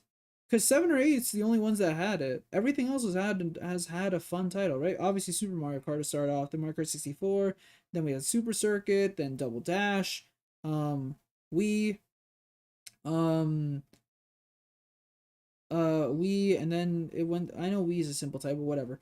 And then you have 7, 8, and then you have 8 Deluxe, and then Tour. It's nice again, and Tour really represented the fact that again, this was a Mario Kart that not only went brought back stages, a lot more retro stages, but the whole world, right, and made stages based on countries in the world, and that was great. I would love to see a subtitle. I'd love to see something like that, but again, if you're asking me numbers, I think it's gonna be 10. I don't think it's gonna be 9. I've been calling it Mario Kart 9, but the more that I think about it, the more I don't think it really sticks. I think 10 would be the one. Can they call it Mario Kart X? Yeah, they could, and I kind of don't want them to do that. I really would not want to hear that. I like to believe that Nintendo would be smart and won't do it. Yeah. Dragon Quest did because, again, it stuck to numerals, right? But that's fine. Dragon Quest 10 is supposedly pretty good of an MMO that never came over here for some reason. I'm very confused why they never brought Dragon Quest 10 over here. And that reminds me that I think again, I didn't write this down. I'm gonna write down very quickly before I start talking about stuff. No, but I don't see it as a launch title. But it would be fun to see if maybe Final Fantasy 14 finally comes up into the discussion once more. Because Final Fantasy 14 has always been a weird topic whenever news journalists have talked to Square Enix about that coming to Switch. And it was always it's a possibility, we'll never rule it out, but who knows, right? And then also thinking that that's recently got announced a phone version, so I could see that coming to Switch too now. And then there's Phantasy Star Ocean 2, I think. I'd be way off. What the hell am I saying? That is not. Wait, what? Yeah, it is. Oh, sorry. Ocean Online 2. Could I see that? I don't know. Sega publishes it, so I could see that also coming to Switch. To Switch too. I think it's in Japan because I think I think there's a Switch version, but it's only in Japan. If I'm right. Yeah, it was Cloud, but only in Japan. Which kind of sad because again, it's not over here, but again, it also makes sense. It was Cloud version, but maybe we get it here in North America as well. I know some people still play that game, right? It'd be cool to just see more MMO games too, just come to Switch too, because now the power's there. But there's another game that pops up when I say MMOs and I think about it. But yes, could they call it Mario Kart X? They could. I hope they don't. I hope they give it a subtitle. I hope they kind of go back to it. I like it when we had Super Circuit, Double Dash, and stuff like that. It was creative. Obviously, we had Mario Kart Wii, Mario Kart DS. It's kind of like, give me a new title. I want a subtitle, but they could call 10. Hopefully, just don't. I just don't want them to call 10. Sorry, X or 10. But that's my debate on the topic. But yeah, in terms of what I would see, what I think we might see at launch, I just want to also talk about this because this is something that's been on my mind as well. Because obviously we have Mario Kart, whatever you want to call it.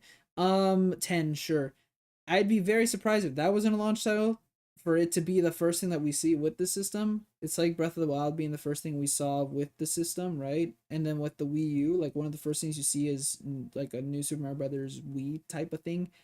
And obviously one of the launch titles for the Wii U was New Super Mario Brothers Wii U. New Super Mario Brothers U, and then with Breath of the Wild, that was a launch title for Switch. So I would be extremely confused if Mario Kart 9 wasn't. And people are saying that again alongside the black Switch that we've seen here, there's going to be a white variant. And then some people are also saying that there's going to be a variant that has Mario Kart 10, 9, whatever bundled. And I'm not surprised by that. Simply by the fact that Mario Kart 8 Deluxe is like one of Nintendo's most popular games of all time. Everyone loves Mario Kart 9.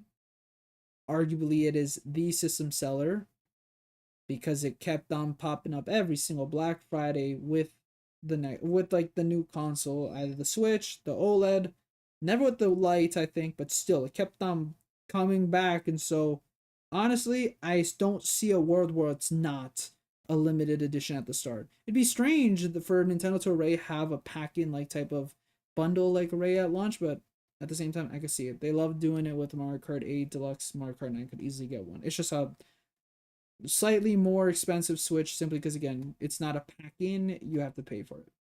I don't think Nintendo will do a pack-in this year either, this time around. But very well they could. I'd like to see it. Again, a game that may or may not kind of use that whole possible mouse capability.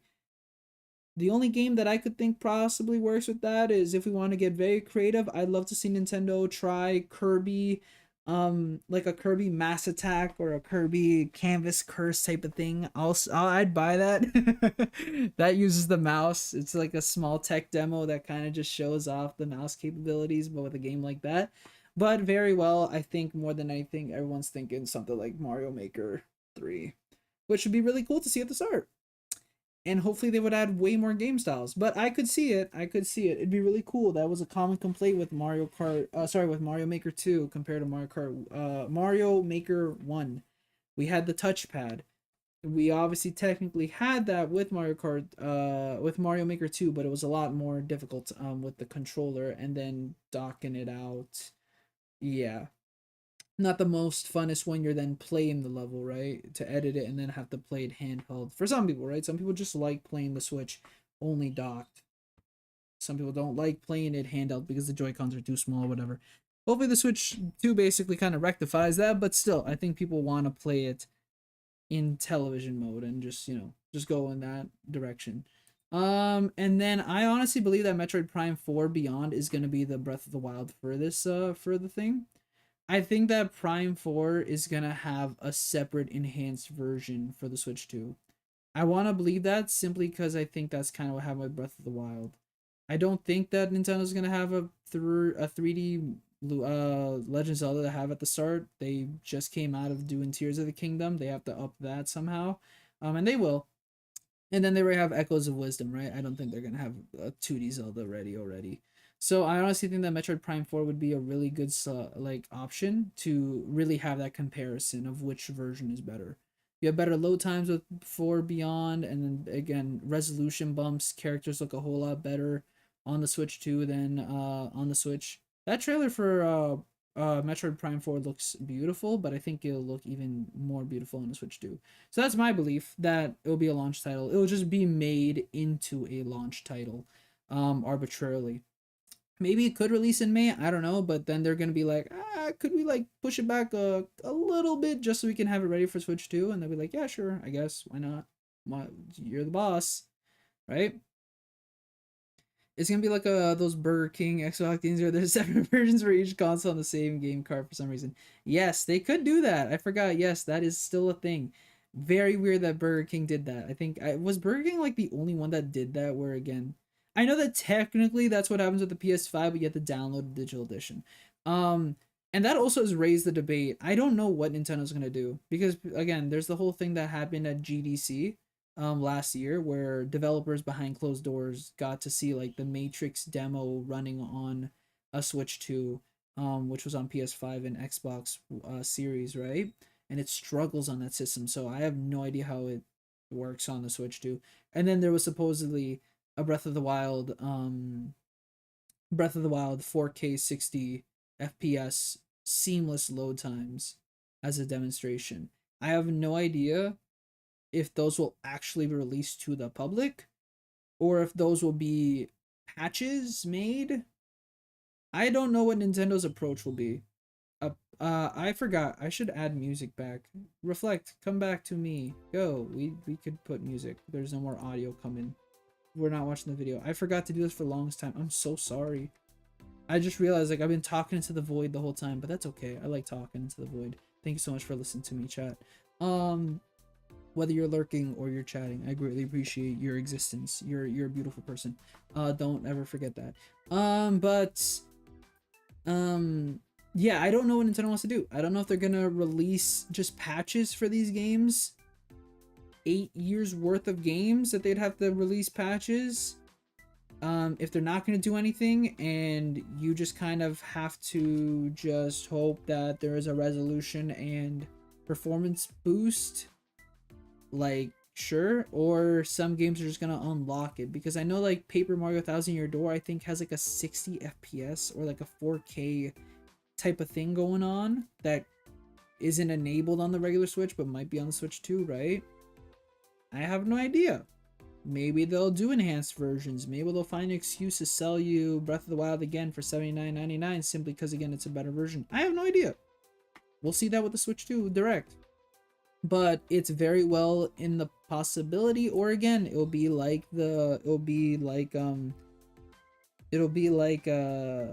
PS5 where you can get a free digital download, or again, you can buy the physical again all over again. Tough luck, but you gotta do it. Or, as you said, Miku, maybe somehow both are on the same cartridge. I have no idea. It'd be very weird, confusing, and we'll have to wait and see. But yeah, I'm excited nonetheless, but also terrified nonetheless. I can't wait for E3 this year. Man, I'm so excited. It's gonna be so good. Damn, what happened? Okay, I know what happened, but sometimes people bring up that image again of where it was like the see you next year from like June 9th to June 11th, 2020, and you're like, yeah, see you next year indeed. Damn. And then in third parties, I haven't had too much time to think of what the heck's going on. Ubisoft already's been here. They just said we love the system, right? And Ubisoft will support anything. They'll support a dead fish if they can. Everything's gonna come out from Ubisoft. You're gonna see another Just Dance, even if you don't want to. The only thing that I could think of that was quote-unquote unique is Assassin's Creed. I think Assassin's Creed Shadows, which has been delayed till March, I think, of this year, I think it could be a launch title. Will it? I have no idea. They could just put Mirage on it, but they could. I don't know. They could put out Mirage for launch and then Shadows also for launch, or put Shadows like for November. I don't know. You tell me. But I feel like Ubisoft is going to bring something at launch. Call of Duty on Switch. Funny enough, I did think that. Now, I have no idea if you're using the volcano emoji simply because of shock or because you think it's going to explode the Switch. Too. But, yeah, no, there's the whole thing where, like, Microsoft put out that statement where they said that they were going to support the system, for this. They were going to support third parties for, like, 10 years, right? Or the Switch specifically for 10 years. So, I think my, like, hat my name in the hat guess is Warzone, and that's one of the online games I think that another company will bring because they can, now that they can, and because again, why not? Get your game as quickly as possible. And NSO is going to be like at launch, right? And again, this is just it's not just a souped up Switch 2, but why would you not be there at launch anymore? I understand the hesitancy with the Switch because everybody wasn't sure if Nintendo could really pop off with the system, and they did. Now that they have, you have no excuse to not be there. And so that's what I'm thinking a lot of third parties. This could be very well one of the biggest launch lineups we've ever seen in a game console history. I think the Wii currently kind of holds that, but has a lot of shovelware. But at that same time, I think a lot of these are going to be padded out by old ports that are basically a year or two older. For Nintendo fans, it's new content technically, but for other people, it's old stuff. For me, though, it'd be some new stuff. Tencent also has a hand in COD these days. Pokemon Unite could go away. Why would it go away? Okay, well, hopefully it doesn't. But you're not wrong. Oh no. Pokemon Unite, no. I need that. I stream that. Wait, I also live in Canada. Yeah. I'm sorry. Okay, I won't say any further. But yes, it is funny how people are making like, not funny. Sorry, I should rephrase that. It isn't funny. But it is something to note that people are saying that like Nintendo most likely isn't not Russian production, but with the production that they've made, they're trying to make as much as possible so that they can ship as many parts units that they can of the Switch 2 to the US before the possible increase in tariffs. I don't want to speak about politics, especially when I'm Canadian over here, but it is something that is relevant to the discussion of the Switch, I guess, in terms of production and getting this damn thing in the console, like in the country. But yeah, that's all I got for Ubisoft. I know some people said like The Division, Rainbow Six Siege, some other stuff, but here I am just saying Assassin's Creed. I know that they just want Assassin's Creed on it. Capcom's a fun one because Capcom loves porting everything, and I am so excited to see all the Resident Evil just come to Switch too. As in, I say excited as in I know all of them are going to come in. I know Resident Evil 2, 3, and 7 and 8 have cloud versions on Switch, but with the Switch 2, they have an excuse to do it again, and they will do it again. But I want to believe that for launch at least, only Resident Evil 4 Remake would come out, simply because it's I think the newest one, right? And it's the one that I think a lot of people quote unquote resonate with, as in it's like one of their first, and like for the GameCube, right? That was the first, I think, Resident Evil that came out before you know, all the like, you know, 0, 1, 2, 3, and Nemesis. I think 0 is just 1, whatever. All that, right? So I think it'd be pretty cool. The Switch 2 is gonna be 1,000 USD. Come to Canada or import one from here. I'll hook you up, Miku. We'll meet at the border. I'll give it to you, and then you can go. You can head back, or you know, I'll do that for anyone, maybe. We'll see. What if GTA 6 on Switch 2? I've heard that as a possibility of people speculating, but I have no idea. We have to wait for the Steam Deck. That's the thing.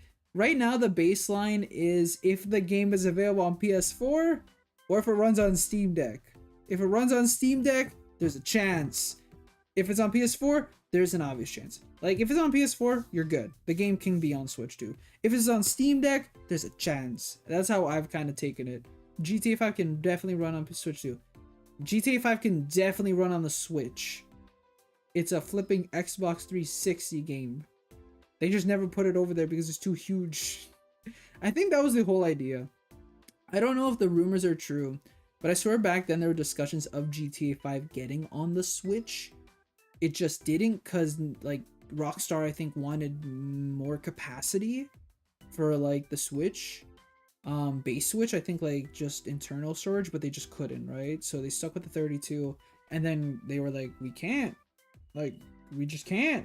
And they're like, oh shoot. All right, I guess not. But yeah, no, GTA 5 could definitely run on it. And I could see it as well just being there at launch for fun. Like, they released a port for PS5 and they released the definitive editions for PS5 and Xbox Series, right? But like, yeah, file sizes matter. Have you seen Mortal Kombat 1? I was there at launch and I bought NBA 2K18 Miku. That thing was huge. I had to get an SD card. It was the first game that really pushed my like the SD card, and that only came out digitally. I don't think there was a physical edition for that at all. So you had to just go digital, and that thing ate up my Switch so quick. It was like 40 gigabytes. I was like, whoa, this sucks. Damn. But yeah, Mortal Kombat 1. No, that's rough. Yeah, no. Again, we could easily just get a bigger SD card, but that's all I've heard in terms of rumors. The only thing that I can say about GTA 5 is that if they do bring it to Switch 2, which again, they would have to be there at launch. They cannot be there at any other day, because if they're at any other day, it's kind of sad and embarrassing. Like, it's another situation where you're like, so this is coming out for every platform, but not Switch 2. If we bring nothing, then I think no one would say anything. Like, if they didn't bring GTA 5 and they didn't bring GTA 6, I think everyone would be like, okay, sure, I guess, makes sense. But if you bring GTA 5, they're like, no one wants to play this game. No one wants to buy this game. Unless it's like $30. If it was 30, I'd buy it, but that's not how it's gonna work. The trilogy was $79.99, and that came out atrociously at launch. Red Dead Redemption on Switch 2. I was gonna say that. That was what I had written down for Rockstar. Outside of, like, I don't know, Bully, like, they could port like the PS4 or like version of Bully, I guess. But Red Dead Redemption 2, especially because the fact that they just recently released Red Dead Redemption on Switch and PS4, I don't see why not. I have, like, Red Dead Redemption 2 would be an easy port to the Switch 2. And again, Rockstar were there pretty early on. The fact that they had LA Noire day and date with the other versions in the fall, and I bought that, look, I was dying for Switch games. I need Switch games, so I bought it myself, and I really wanted to play the LA Noire series. I could easily see that, easily. So I wrote that down, and again, some people were like, retailer supposedly. If you connect the dots, Red Dead Redemption 2 was supposed to be a launch title. The other one that I remember reading was Tekken 8, which I do have listed down. That's why. But going back to who else I had Street Fighter 6 as a launch title. Again, I know the Switch is backwards compatible, like Switch 2 is backwards compatible, but I think if you have a bigger fighting game coming out like at launch, that's pretty good. Your only competition really is still Ultimate. And even in then, that's losing Labo support, which is a pretty big hit, and I think honestly, people who played Smash Ultimate with Labo, just like they're crying on their knees and they need something to bring them back up. So Street Fighter 6 that runs on PS4. It's on everything. It's not a Street Fighter 5 situation where it's exclusive to PlayStation because like they helped support developing it. It's on Xbox. It's on Steam. It's still getting DLC. I think Mai got recently announced, right? I don't see why you wouldn't put that at launch. And then I also said Devil May Cry 5. I think Devil May Cry 5 could work. It's on PS4. It's obviously an older game, but with the fact that the rest of the Devil May Cry series is on like Switch, like, well, 1, 2, and 3. 4 I guess isn't. You could put 4 on it. Well, you could put Devil May Cry DMC Devil May Cry and 4. You know, there's still some ideas of what you could put, right? And I think that's Devil May Cry could be an option. Fatal Fury City of the Wolves. Whoa. Oh, this one. Yeah. Okay. You could put that too. Yeah, it's a PS4. But the thing is, it's April 24th, 2025, right? It would be that situation where it's right now being, and it's Unreal Engine 4, so I can see that. Yeah. This could probably easily get on Switch too as well. That'd be really cool. Street Fighter, yeah, you get Street Fighter 6, SNK, and Tekken 8 all at launch. it's competitive, I guess, for the three of them, but at the same time, these are old, well, minus Fatal Fury. For Street Fighter and Tekken, these are old games. I say old games as in they've released already. It's been months to a year, right? More. So them releasing ports, yeah, it's kind of like, oh, these are old ports. But you look at something like, yeah, as you said, Fatal Fury City of the Wolves. That's a game that came out in April, comes out in June with the Switch. I imagine they're right now developing it. I don't see why SNK wouldn't have a dev kit. And it's arguable that dev kits have existed in developers' hands like for the past, what, year? Maybe a little bit earlier, maybe 8 months, 9 months, probably more though, I would imagine, 'cause this thing has been like rumored forever, right? So I imagine dev kits have been out and no one's leaked it, because if they leak it, they're flipping dead. Bandai Namco, I think, is going to be there as well. My first guess was just thinking of Akira Toriyama and the IPs related to him, the games that are related to him, simply because, again, Bandai Namco is anime when it comes to their games. I know that they had One Piece Odyssey come out on Switch. You look at everything, Bandai has been there for literally everything for the Switch, just some games that they just couldn't put, right? So I think Sandland and Dragon Ball Sparking Zero is a possibility. I think Sparking Zero, again, isn't PS4 or Xbox One, but it is Steam Deck. So there's a possibility, and like the fact that they had Xenoverse 2 out in the first year, and I said it earlier, they had that like announced at the January 2017 Direct, that was Switch presentation, I should say. And then there's like Dragon Ball Z Kakarot that I never thought was gonna come, because that game crashed and constantly overheated my PS4 Pro. I thought, no way in heck are they bringing Kakarot to Switch. And then I put it randomly on my bingo card one day for funsies, and they revealed it. And I was like, holy okay. Kakarot. I bought it. That thing blows my fan on the Switch, but I beat the whole thing on it. And I was like, damn, it did something that the PS4 couldn't. Not die. But I probably hurt my Switch a little playing that game. But I'd love to see Sparking Zero and see if they could do something to kind of just miracle port it onto the PlayStation, onto the Switch. And what's fun in speculating all this is that there's a lot of games that may be quote unquote current gen that they'll try to fit onto the Switch too. And by that same respect, maybe make a PlayStation 4 Pro dedicated version, like an exclusive. We might see the rise of PlayStation 4 exclusive games, PlayStation 4 Pro exclusive games. Not sure. Genshin Impact, thank you for mentioning that. I do have MiHoYo down too. I thought Genshin Impact or Honkai Star Rail for launch. And more than anything, I think Genshin Impact. I only think that because, again, Genshin Impact was, oh boy, confirmed for the Switch back in like 2019 or something. That thing never released. It was so sad. I kept telling myself, maybe this direct, maybe this direct, maybe this direct. And then I really have no, like, back then I remember telling myself, I don't really want to try Genshin Impact. I'd like to, it looks good. And nowadays I'm like, do I want to play Genshin Impact? Maybe, if it is released, I don't know, but I'm not dying for it. But I think it would. Honkai Star Rail, I looked up to make sure, because I couldn't remember if I was thinking it correctly. That game probably runs on Steam Deck, it's on phones. It was announced for PlayStation 5 back in 2023, and it has yet to release. Sorry, PlayStation 4. It's been also revealed and released for PlayStation 5, but not PS4, and I'm very confused by that. So again, I could see both, but I could also just see Genshin to start off. Going back to Bandai. So again, I said Sandland and Sparking Zero. Sandland, I think simply because, again, it's a PS4 game. It's good from what I hear. It's not perfect, but it's good. So I like to try it. I considered finding off this Black Friday to get Sandland. It was like $30 and I was like, do I want it? I do, but then I was like, no, it's okay. I'll wait and see. Maybe something happens later down the line. Elden Ring, that better be a launch title. I'd be very confused if Elden Ring was not a launch title. That was the game of the year at one. Well, it was also nominated DLC for game of the year, so that was confusing. But I don't see why Nintendo wouldn't want that to be their Skyrim for this launch.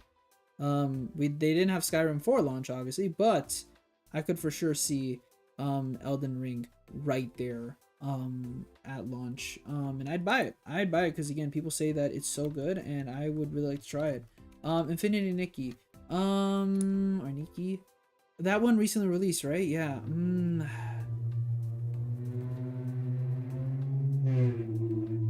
So I'm pretty sure you just heard the motorcycle, and that was extremely annoying. Sorry. Loud car noises do not make me happy. Yes. Funny enough, I want to try this too, because I could boot it up. But here's the thing: I need to see if Unreal Engine 5 works on Switch. I know that, again, the Matrix demo supposedly worked on it, and if it does, but Nintendo obviously, somebody has to confirm if it runs on it. Epic could just say something, please. I could see it. It's a free to play. You don't have Animal Crossing in the way. Do it now. Do it now than never. It's also confusing that it didn't release on Xbox, but it's on Microsoft Windows. It's not on Steam, which is also weird. You have to play it through the Windows app, which is kind of sad, but it's on Android and iOS. So I could see it. I wanted to try it myself. It's just very weird how to play it, so I could just download this on my PS5. I probably would. And in that same respect, I could see something like Marvel Rivals come out for the Switch too. I don't think launch, but I could see it. It's another Unreal Engine 5 game. It's pretty popular. I would like to believe that NetEase and Marvel would like to just kick Overwatch down further and just be like, we're also on the system. Guess what? We're here too. Have fun, right? And then more money. I don't see why they wouldn't want to go on Switch too. You can have a big player base there, and again, it has cross play, so I think that'd be a good idea. So those two I could see. Launch, not sure, but Infinity Nikki could for sure be something at launch. Yeah. It's on the Epic Game Stores. Oh, okay, it's on that too. Okay. Yeah, okay, never mind. I was looking at the Epic Game Store a while back, and I remember now that you mention it that Infinity Nikki was on it too. But I didn't fully remember. I was like remembering the Windows app more than anything because it was weird. I was contemplating because it was that or Marvel Rivals I wanted to play, and then I more played Marvel Rivals. Because I was like, Epic Game Store. I don't know yet. I'll see. Maybe I'll try it a different day. Then yeah, we could lose Marvel Rivals. Well, again, you guys, I'm more in Canada. I'm over here. Sorry. But you know, come over here. I'll pay for a month of your stay here. Okay, no, I'll harbor you here for 6 months, and then you got to go back. I'm sorry. I'll let you play Marvel Rivals. That's the only thing you can play when you're here. What else do I have? And then yeah, I said Elden Ring, I said Tekken 8. I just think Tekken 8 would be a good idea to have at launch too, where again, you don't have to worry about fighting games being there really. Again, backwards compatibility is a thing, but if we're talking about new exclusive Switch 2 games and you think about that library and how everybody at launch wants to buy stuff, we're all in the spending mood. Bada bing bada boom, bring Tekken 8. And it runs well on Steam Deck, supposedly like on medium settings or whatever. Now this is my bread and butter, Atlas/Sega. Now I had nothing for Sega, but I had 3 things for Atlas: Persona 3 Reload, Metaphor ReFantazio, and Soul Hackers 2. I thought Soul Hackers 2 would come to Switch. It didn't, and that confused me. But at the same time, like, that's okay. But all of these would be fantastic JRPGs to have at launch. Persona 3 Reload could have the answer, which would make it like a strong title to have, like Persona 5 The Royal, where that came with all its DLC. And then yeah, I don't see why Metaphor ReFantazio was not like made at the same time. I think that was developed at the same time as the other versions, and now it's just a matter of waiting till they can reveal it in April. I've already like purchased Metaphor on PS5. I'm holding out though, because I really want to play that on I have more got that to support it, and it was available. It was like slightly discounted on Black Friday. Plus, again, my older brother like was thinking of playing Metaphor. He wasn't too sure, because he also has his backlog. But I was like, nah, it's okay. I'm gonna support it. You can play that version. But like now, I want to wait, and hopefully Metaphor will come out. And supposedly leaks have been there for like the past year saying that Persona 3 Reload and Metaphor would come to Switch. And Metaphor I think was more of a launch window, and Persona 3 Reload I think was launch title. Could it be that? I don't know, but I don't care which one would come at launch. I just want either one. And then Soul Hackers 2 is just a fun thing for me. It'd be funny just to see Soul Hackers get back, just put in. And then I have Square Enix as well as a possibility, simply because recently they made that statement a couple months ago, or 2 months ago, or a month ago. I'm not sure actually. But pretty like relatively like not too old of news. The whole thing about them saying that they want to expand in third parties, that they've expressed regrets in exclusivity and they want to expand more and doing more with other companies. And honestly, I think when they say that, they just mean Nintendo, and they know that the Switch 2 exists. They probably have dev kits. I don't see why Square Enix, the company that like has supported them since the start as well, wouldn't get dev kits. Like, the whole Final Fantasy series is basically playable on Switch, minus 13 and 14, but you can play technically a version of 1 to 15. 1 to 6, then you have 7, 8, 9, 10. Sorry, my apologies. 11 isn't on it, because that was 11 was 14 before, right? I think it was. I don't know. I'm forgetting. 12's on it. 13's not on it. 14, I think, will come to it. And then 15, you can play Pocket Edition. It'd be cool to see Final Fantasy 15, but I don't think that's going to happen. So I personally think Final Fantasy 7 Remake will come. I think that if they want to make a strong statement and stay true to their word of not wanting to do exclusivity, they'll do that. I think that's what Final Fantasy... that's what I think Square Enix should do. Put out 7 Remake, because it can run on PlayStation 4. It's on it. And then it's on Steam Deck. And then it doesn't help that, like, the same day they post this. Rebirth. And I don't get it. So, I think that means that it... I think it's a stealth way of kind of slightly, maybe, possibly a little, who knows, confirming that that Final Fantasy could work on Switch too, but I have no idea, right?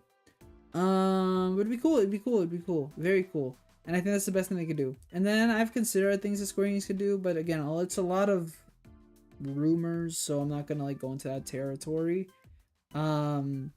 And so yeah, I could believe Final Fantasy VII Remake being a launch title, but in that they would have to commit then bring in Rebirth and the last one, or the third one. I don't know how many. They say it's gonna be a trilogy. I don't know if it's gonna be a trilogy or if it's gonna be a fourthology. How do you say fourthology?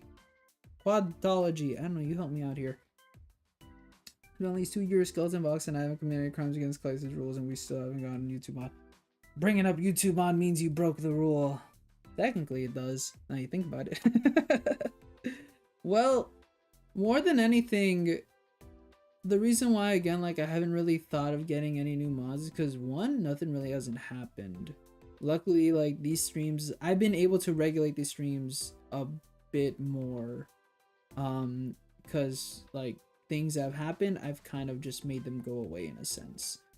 More than anything is the Discord that I'm scared about, and again, I still feel like one day I'll shut down before anything, like if I do anything, simply because again, I don't think I could run a Discord myself.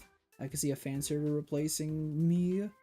But in terms of mod, again, I don't know, I still have Triplets, who is currently right now, Triplets, I think is currently right now dealing with education, like he's abroad. And doing stuff, so I'm okay with that. Like, obviously I'm not gonna be like, how dare you, right? And then Nep still comes in here and there, and then and then there's me, right? I don't really see again, I don't see a need for another mod, but I guess yes, maybe I could make somebody an impromptu mod for a bit, but more than anything, it hasn't been something I've really been considering. That's why. And again, nothing's really been happening. If I ever see Stevie, yes, there's Stevie. Stevie's a mod. Sorry, I forgot. Sorry, Stevie, I love you. You're great. And then Stevie's here, like here and there. But I also know they're a student, right? They're busy. So whenever they can stop by. Again, that's the whole thing with the mods. Like I already have 3 of them, and they stop by when they can, and they have their own lives. And I don't want to just take moderatorship from them simply because they're away, and I still trust in them. Like again, they do stop by, and again, if they're not here, I'm still here. I am still moderating the chat. And yeah, I left for like 6 months and nothing happened when I was gone. Yeah, nothing really happened. In the Discord or here, things just kept on going and became more calmer, and it's not like we're growing. Again, it's to the point when I feel like if we've grown enough, then I need someone else, right? And that's kind of how it is, Zach. My apologies. Obviously, I thank everyone who stops by the chat, and obviously Miku has been here a lot. Like this whole stream, I've been talking to Miku. Hi Miku, you're cool. And then Zach, you've been here. We've been discussing a bit, and then yeah, I know that you've lurked streams before. It's not like you haven't. Like that's why I always acknowledge people who lurk, right? I know that you're more of a lurker, and I know other people are lurkers too. And I appreciate you guys, but in that sense, nothing has happened. I average 3 viewers a stream, and I think I can moderate 3 people by myself. If it ever comes to the day for whatever reason we start, like, I don't know, the concurrent viewers are like 15, then like I would start considering, is Triplets here, is Stevie here, is like Nap here, even for like a couple minutes. Are they here? If they aren't, then that's where I start considering who do I trust the most. And yeah, I'll admit, you and Miku do have a record that precedes you right now.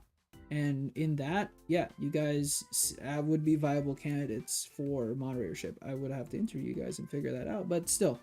But even then, some people aren't even searching for moderatorship. But yeah, that's my opinion, Zach. My apologies. Thank you for bringing it up.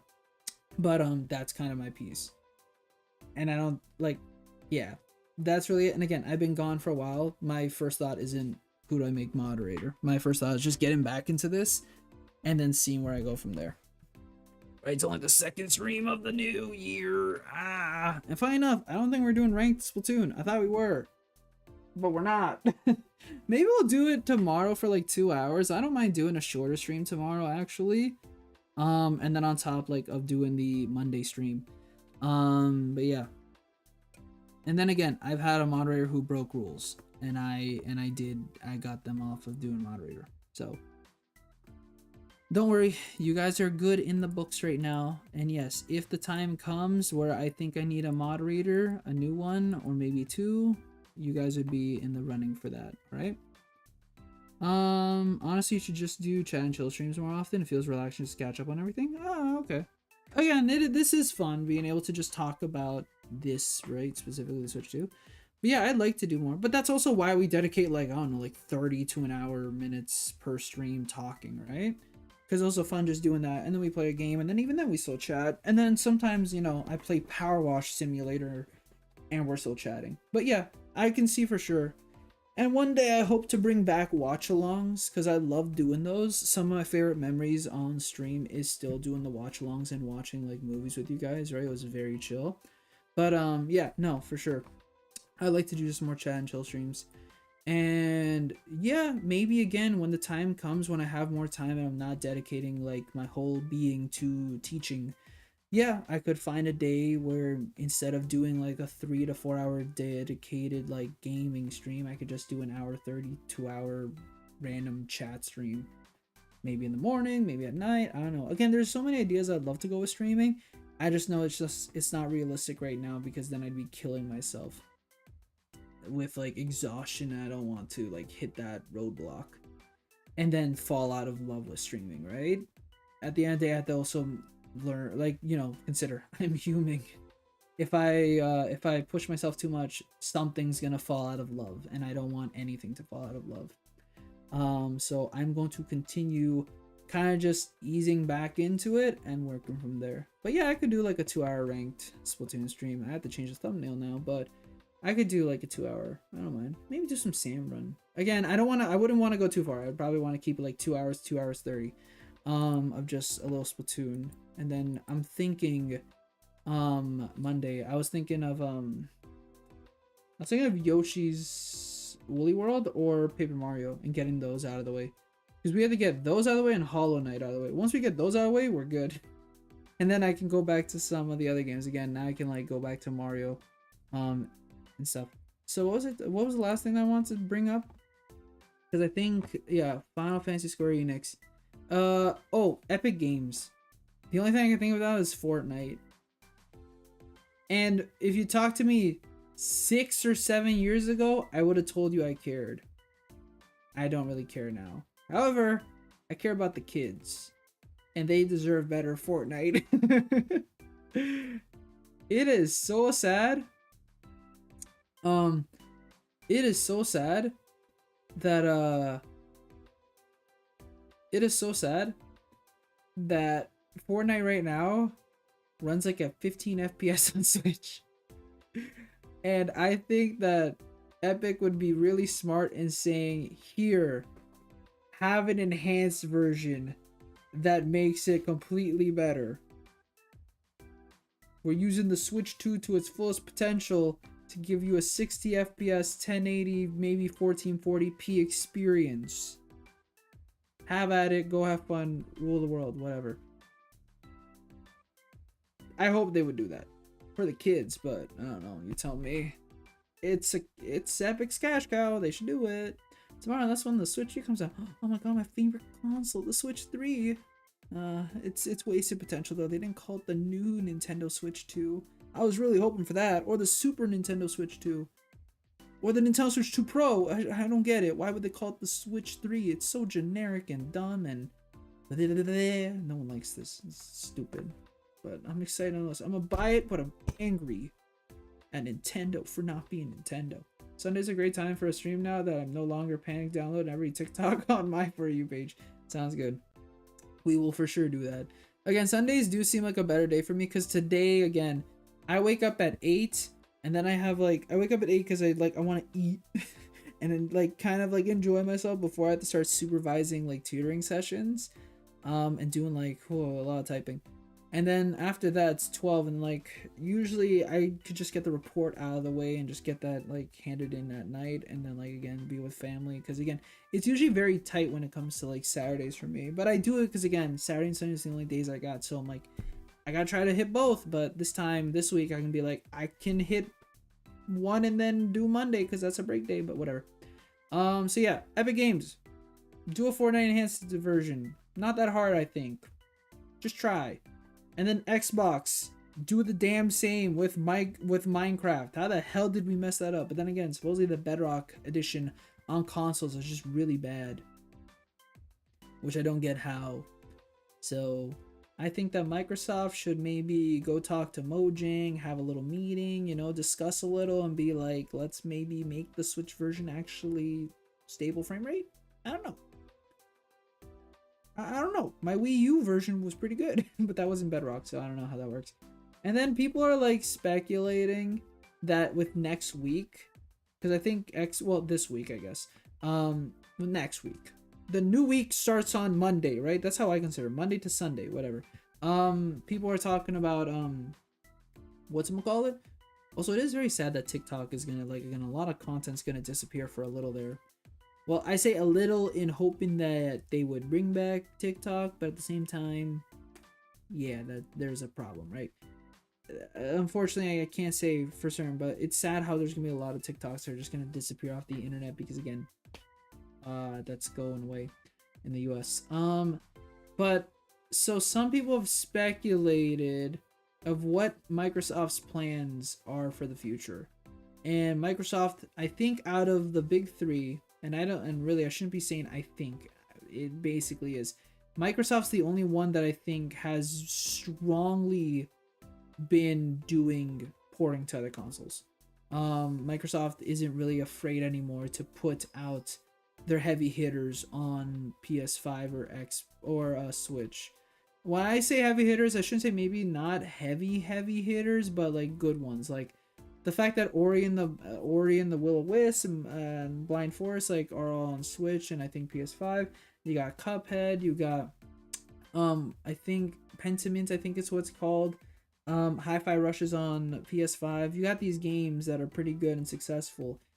I think that, well, it'd be first great for Hi-Fi Rush to come on Switch too, but I don't think it's going to because they're stupid and they got rid of Tango Studios. Like, thank God someone picked them up and now they're existing. So those workers have jobs and will probably stay on Switch when it comes to making games because it didn't work out with Xbox.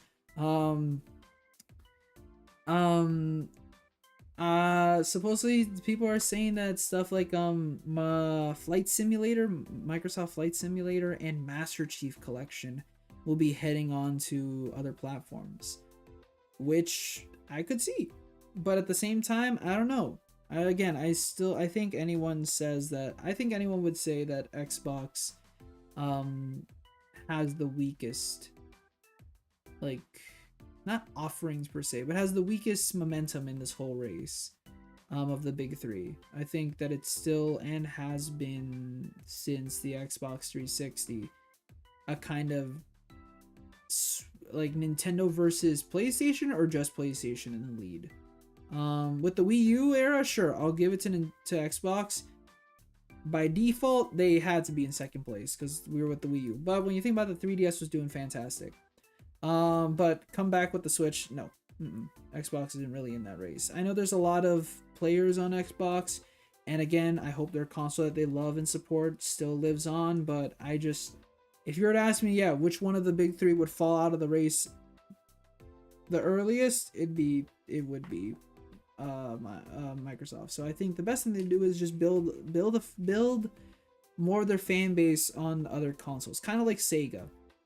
Sega after like, you know, falling out of the race, went immediately to Nintendo, and they built a fantastic relationship. And I think that relationship is good now compared to when it wasn't like. And then with Wii U, they had exclusives, right? And then with the Wii, they were doing still good. The Colors wasn't exclusive technically until Ultimate, but who cares about that? It's not the greatest board, but whatever. But Sega immediately went there, and then they started building up a little bit in PlayStation 2 and Xbox, and here we are. They're strong on PS, on Sony, and Microsoft. So I think Microsoft might take that same route where they kind of want to build themselves a bit on Nintendo, build themselves a little bit on Sony, and then again, fans of those consoles know what an Xbox is. And maybe that could lead to them buying an Xbox. I doubt it, but they like the publisher, the developer behind the games. I don't know. Xbox Classic wasn't last place at least. Yes. I should have mentioned that as well. That's what I'm saying, since like the Xbox 360, they've been in last place. Because the Xbox Classic, yeah, they were second, right? Obviously, PlayStation, oof. With PlayStation 2, too much. And then with the Xbox 360, they had an early start, and a fantastic early start, and they maintained that for a good while until the Slim started picking up the pace for Sony. But with the 360, pretty good, and you know, they're third place. But by the end of the generation, I think PlayStation beat them slightly. We obviously took it all. But with the Xbox One, I feel like they were still in last place, even if the Wii U was in last place, because the 3DS was still there and was still being picked up a lot more. Combine the sales, I guess, of the Wii U and 3DS, and you know, you have something there. But whatever. Let's say Xbox was still in second. Well, this race they were not. I don't think after the Switch came into the market, no, they fell into last place. And then with the Series, although the Series is impressive, I'd say, like, as a gaming piece of hardware, and again, has backwards compatibility, which is pretty cool, I think it's going to still be in last place. And more than anything, I think that just, again, Xbox wants to just keep afloat and, again, exist on other platforms to just, again, maintain. But obviously, Microsoft itself is probably the most successful of the three, because, well, not probably is, because, again, they have all this. They have, woohoo, PCs. But I'm just saying that I don't think they want to follow the race. I think they just want to stay here because they can and they have the money to do so. In that, I think that they shouldn't really think about exclusivity as much as the other two. The other two need to kind of keep that exclusivity because they foster different communities and fan bases, and again, they're known for different things, right? So it will always be a Sony Nintendo thing, just fighting.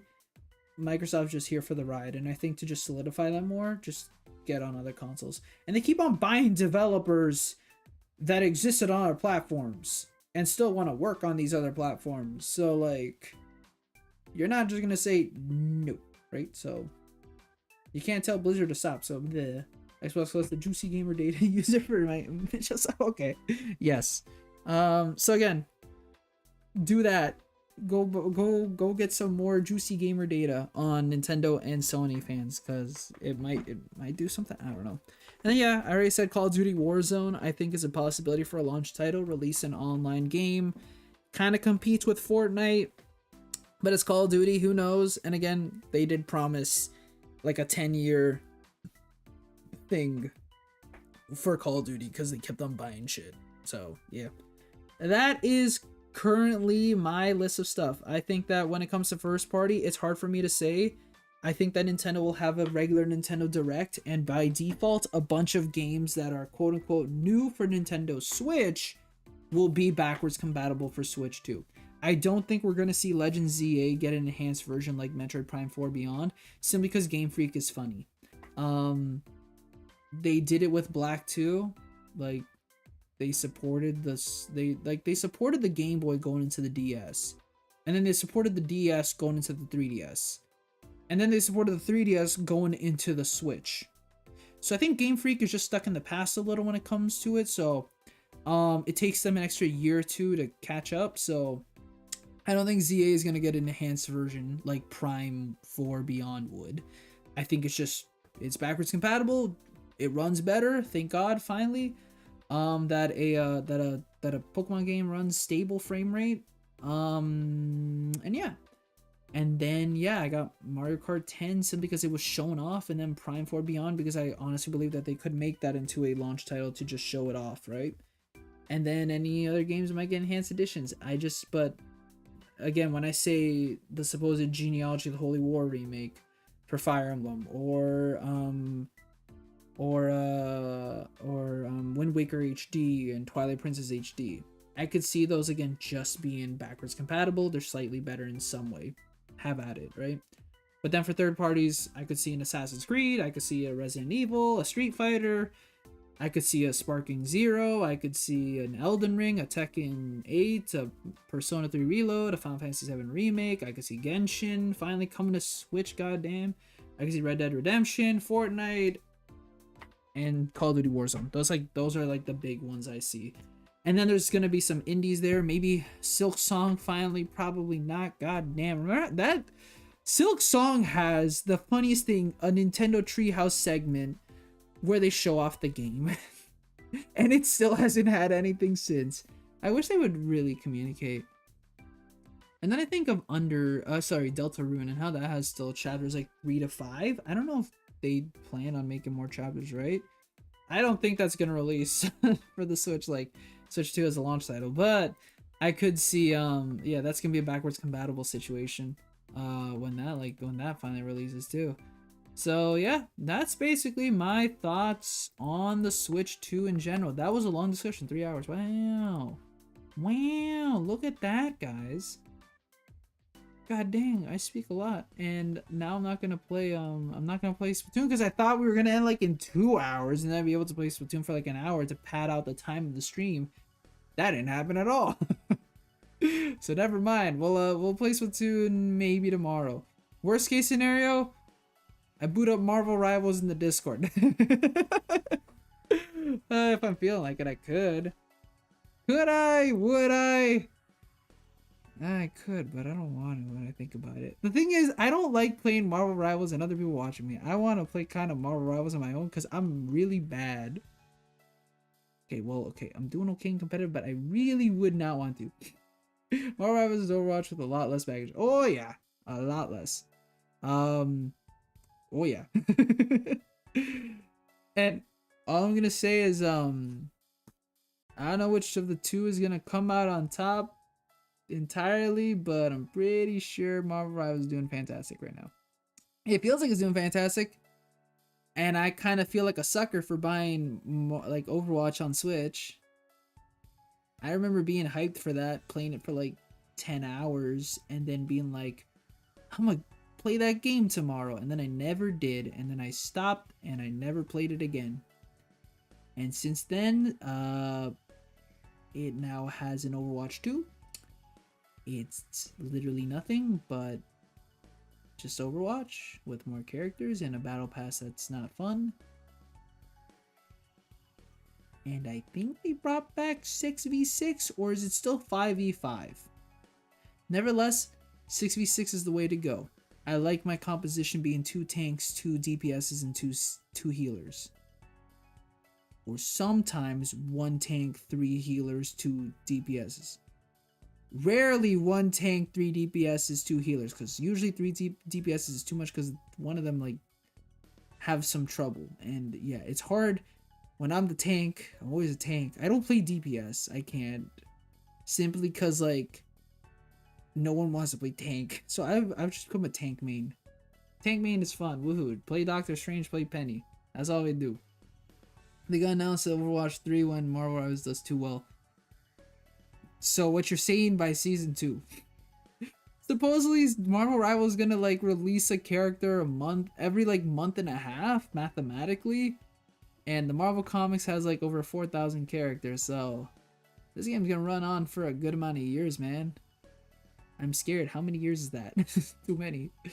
Do the math. 4,000 divided by 12.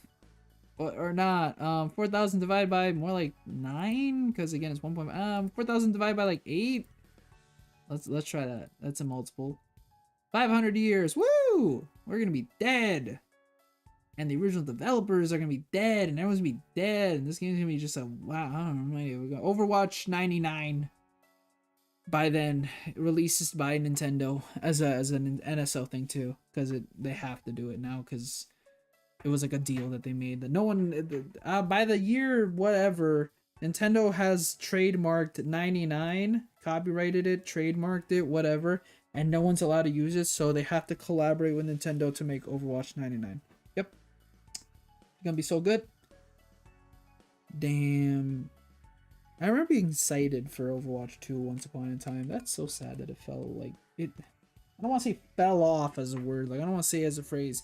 People still play that game, but... It's really sad how... a lot of what should have been there isn't there. And then it was, like, not much. And then now I really have no intention to ever play it. Alright, with that, thank you so much everyone who stopped by for the stream. I greatly appreciate it. As I always say, your time is the most valuable currency, and the fact that you are here makes me so happy. Yes, this time it's a little bit different. You make me so happy. That was a fun discussion. I wanted to get all that speculation out of me so that I shut up till April 2nd. You guys can speak and speculate if you want to. I will do it to a minimum. The only thing you'll hear from me is if I somehow get lucky to go to the Switch experience. And I would love to go there and make like a Claes video on it. Like a you know, a behind the scenes one. With that, thank you so much. No, thank you for being here. I greatly appreciate you, Zach, and Hatsune Miku. And then also Stevie and Sarah and Glitchy Red for being here, and anyone who lurked. Again, you lurkers, I appreciate you. It means a lot.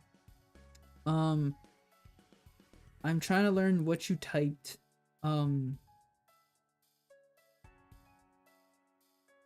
It is to say goodbye, but I don't know how you pronounce it. It's not giving you pronunciation. That's the issue. Pronunciation. Nope, not giving me pronunciation. I give up, but ciao, Miku.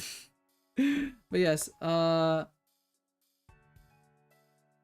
yeah, and then hydrate, eat some candy, rest well, and be productive, and keep your head up, guys. So I lost where I was like, where's my train of thought? Yes, hydrate, eat some candy, rest well, and be productive, guys. You guys are wonderful, amazing, beautiful human beings that deserve nothing but the best. Continue working hard, playing hard, and embracing in your dreams. All right, if you don't, I will hunt you down and support you afterwards. Like I'll find you, and then I'll like ask, how do I help, and then we'll do it together, and then I'll be gone. Like, you know, just that's it. You'll never hear from me again after I leave. Yeah, that's the contract. Ooh, that's the contract.